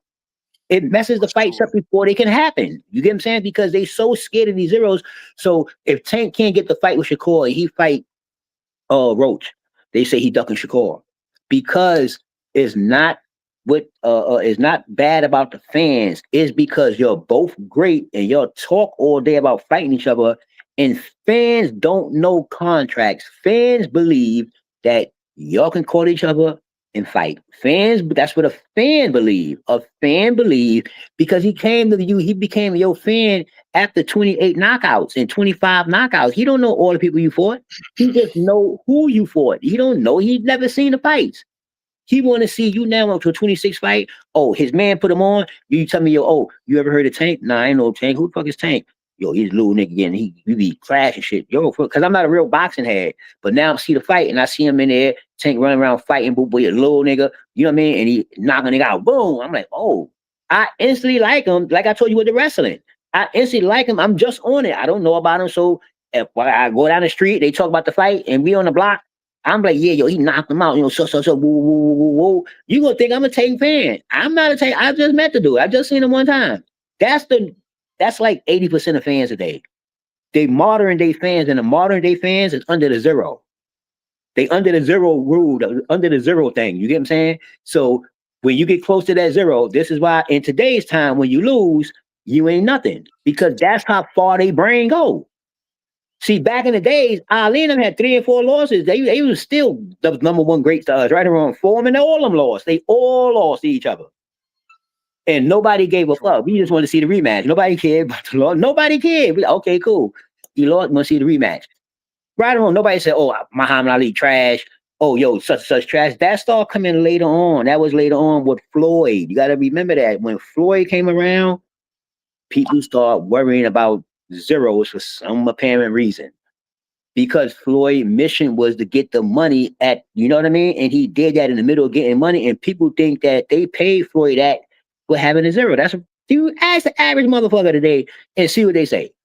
They would swear to God, Floyd got his money from boxing, but Floyd did his, he got his money on his own thing. His agenda was just to beat 50 and 0 to beat Rocky Marciano. That's it. They took that and just they took that and they stretched that shit so Blew far. that shit out of proportion. Man, they blew that shit out of proportion. And he clearly said what he was doing. It wasn't like he said, "I'm trying to beat Rocky Marciano record. I'm going to be the great. I'm going to be 50 and 0 on record wise." This is why he self-proclaimed himself as the great, because he could do it because he beat the record, the 49 and 0, which ain't the real record, but I'm just saying he got 50 and 0. No, as you see, it doesn't matter how he got it because on paper, what did it say? The zero. On paper, right or wrong. They don't care if he fought the UFC motherfucker in on a 50th fight. They don't care. He had 50 fights, he 50 and 0. Period. He made money doing it, so he became a real hot sensation where he can do whatever he wants because everybody wanted him to lose.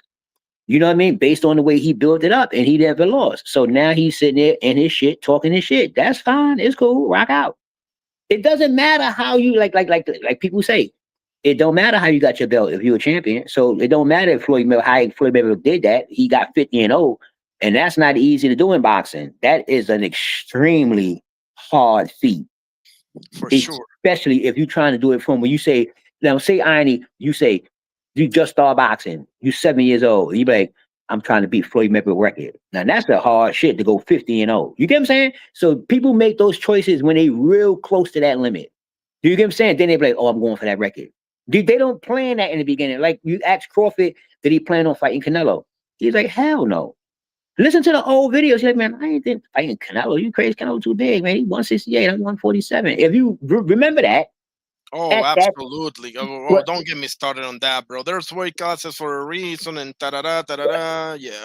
But you remember before when they asked Crawford, I'm talking about way before he fought Spence. Right before he's about to fight Spence, he's like, "Yo, would you fight Canelo?" Remember, he's like, "Hell no." He's like, "Canelo, nah, that's too big, man. Come on, man. I go to 154." And he's like, "Hell no." But that's at that time. As progression started, that mountain wasn't far no more. After he beat Thing and then he beat Matt, that mountain wasn't that far. He's like, "Oh, I can reach that." See, at this point, I can reach it, but I didn't plan that before. That's what people get mixed up with Floyd Mayweather. They think that the nigga planned it when he was like 20-something low. No, Floyd did that shit when he's at 43 and 0. Yeah, that's when he started playing. That's why he started. It became realistic, you know? Yeah, that's why people say he's picking his fights at the end because he was trying to get to 50 and 0. I mean, it makes sense. Like, and people like, "Yo, he ain't pick his fights." That stop. It makes sense. It makes sense, but it also here's what I give where I give Floyd credit, right?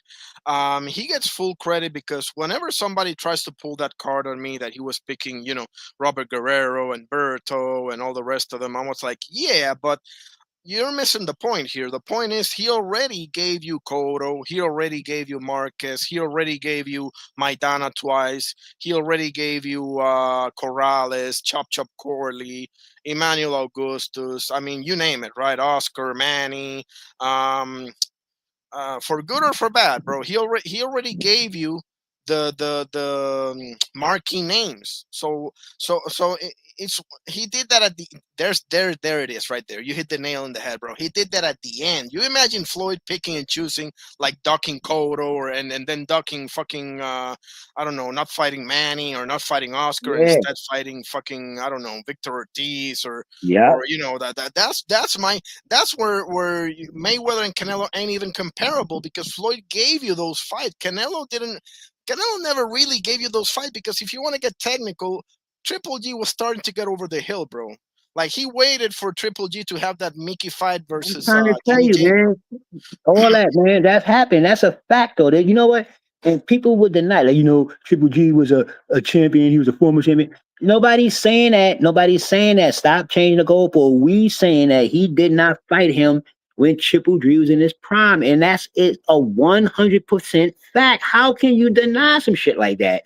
It's what bugs me out. I don't care what he had at the time he fought Canelo. He was not in his prime.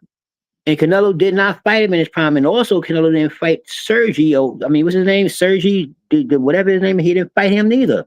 And when he was at 160, that's where he ran from. That's why the motherfuckers trying to get the fuck up out of there. Yeah.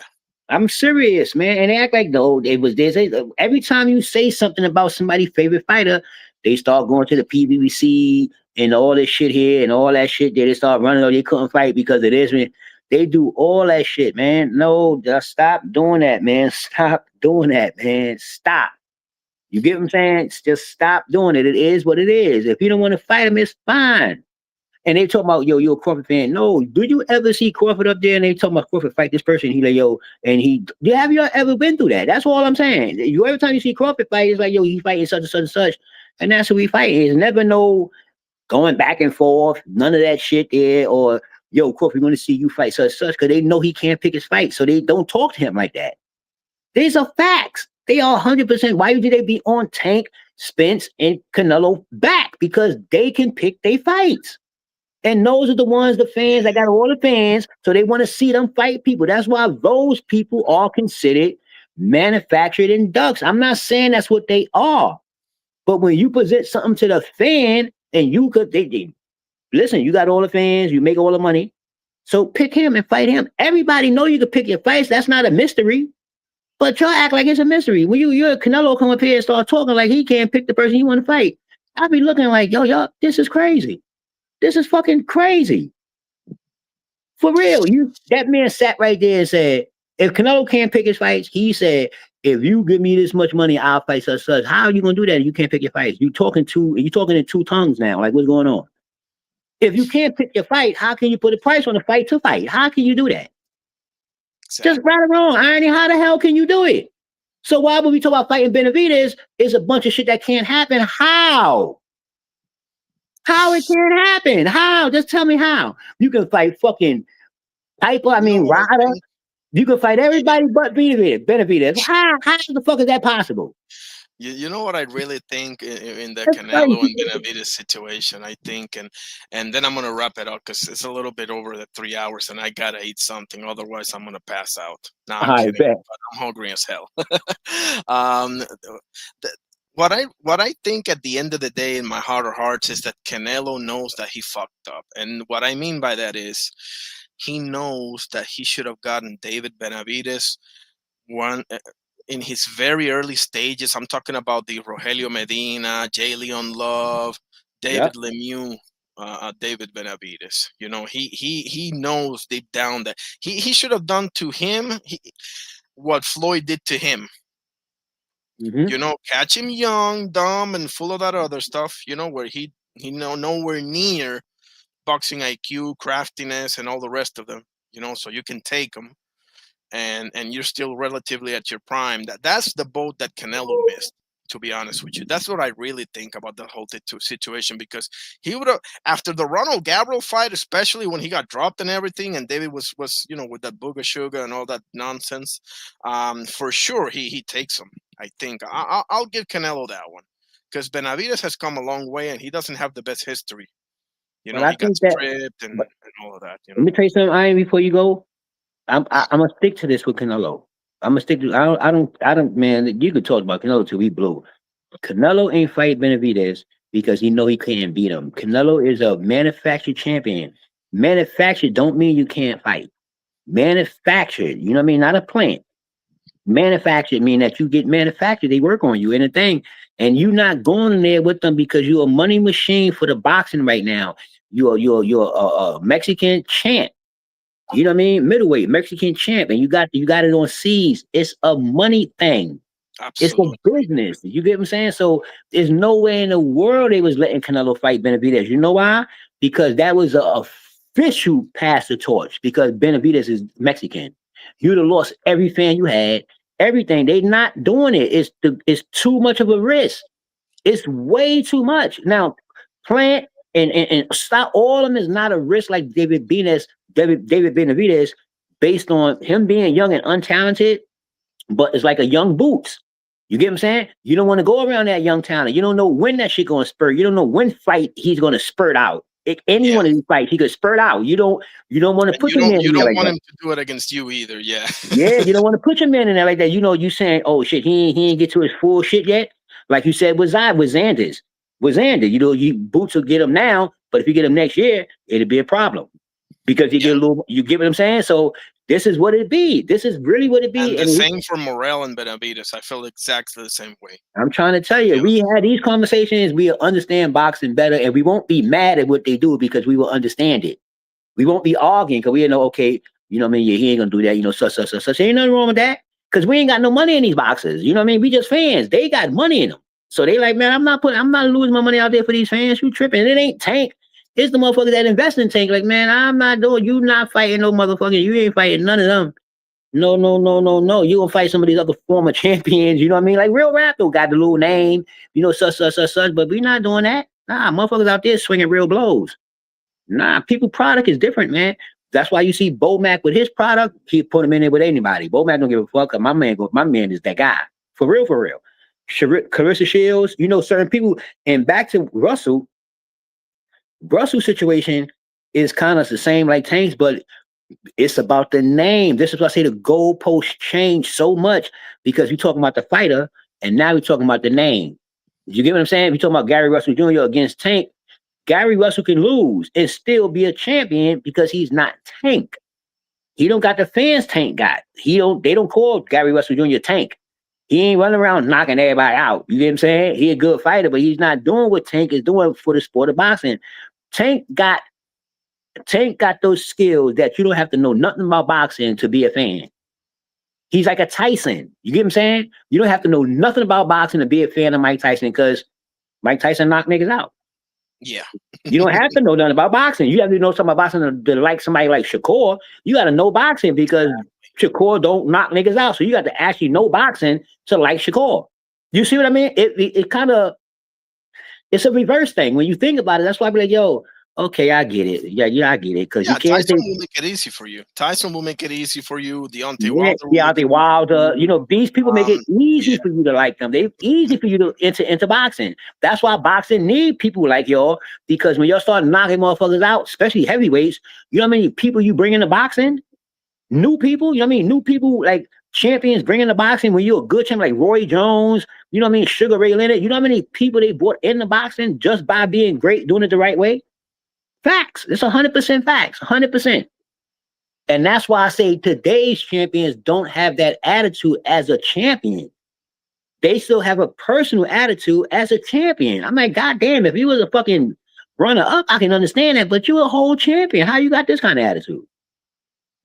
That's unless I'm crazy, Aini, unless I'm crazy. I could be bugging the fuck out, man, but nah.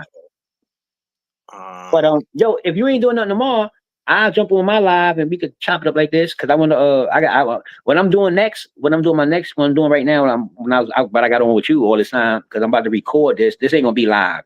I'm recording it, but you know, my whole thing, like you know how we talk, my whole thing is teaching boxing, teaching for people to understand what boxing is, so we can have good conversations and then people could try to get out their feelings. That's just my push. So, but right now, I'm on board with you, bro. I love your mission. I love what you're doing, bro. Like, I love it, man. I love the message. I love what you're trying to do, man. So count me in, bro. Yeah. So my next one I'm doing when I get off with you, I'm recording this. This is gonna be recorded. I'm throwing it on YouTube, but I'm talking about going live. Huh? No, I'm not going live. Tomorrow I'm going live. I go live with you. I mean, I go live and let you come up and we could kick it like this. Sure. But send me put the you know, like I do on my server that I put the link and all that.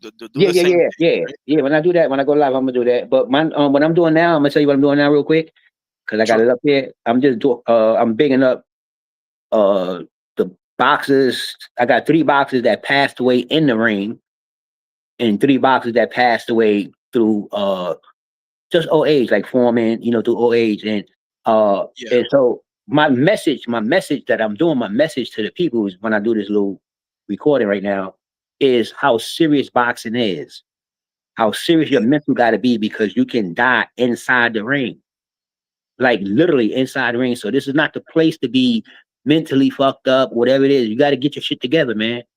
or Yeah. get out the sport. It's not the sport to be playing with. It's not that sport. You get what I'm saying? It's really not the sport to be playing with. You can really die in this ring.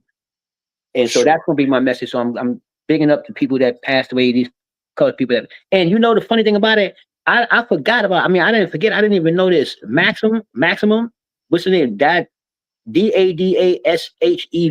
Oh, Maxim Dadashev. Yeah, that was yeah. I know who that is. That was Subriel Matias. Yeah. Yeah, it's Bill Matias. I remember that fight though. I remember that fight but then I just dawned on me just now when I looked it up and I was like, oh shit, this the one that when they saying Matias was feeling fucked up because he had fought him. So that's my whole thing. You know what I mean? That's my message for tomorrow. You know what I mean? For the night when I put it out, that's gonna be my message for the night on the whole, Man, video I that I'm gonna love it, do. man. Absolutely. I'm gonna check in the same channel that you put the link in, right? At Oster 140. Yeah, at also 140. That's my new one because I can't do the OSA 40 no more. So I gotta do it OSA 140. Okay. I'm gonna check that out for sure, bro. Cause I got a pretty good idea. Like you saying about the boxers that died in the ring, and I instantly go and find examples, and I know about 10 of those. So I'm pretty Yeah. sure I'm gonna find one or two that I know. But Yeah, that's awesome. yeah, that's a good topic, man. Because I want to teach boxing to these people, man. So you know what I mean? Besides just, the glitz and glamour and the money and all that, this shit is serious, man. For you young fighters. I want you to understand that this is a real serious sport. Like in the words of the great Deontay Wilder, in the post fight with Hellenius, a sport is something that you play. You can't play this. Yeah. Impossible. There's no Yeah. way. In the words of Terrence Crawford father, he said, it's no playing in the ring. Exactly. It's no playing in the ring. All right, brother. I appreciate you. You already know you're my I got brother. you, man. He's my brother Oster. Follow him. If you haven't, here's his channel right here at Oster 140. This man is in a great mission, to just get people educated in boxing and get people to see boxing for what it really is, beyond the entertainment factor and what have you. So God bless you, brother. Thank you for joining and pulling up. Special thank you to brother Oster 40 here, and special thank you to my brother Bodega Ty, both of my guys right there that joined the live. Do you want me to remove you, or can you do it now? Well, hold on, let me see if I can do it. Yeah, I can do it. All right, my brother. All right, I'll peace see it you out, soon. man. See you soon. See you soon. All right. Like I said, the special thank you to my brother Oster 40 right there, and brother Ty Morissette. Here he is right here. Hack and Marvin, yes, he did. This was your boy Irony Boxing coming through with my live number 22. We talked about this thing called boxing. We bumped up the KO list all the way to 111 now, so definitely be adding more to those. I'm not sure if I'm gonna go live tomorrow, but I think I will. So I guess we'll see. God bless every single one of you, and we will see you soon. Peace out.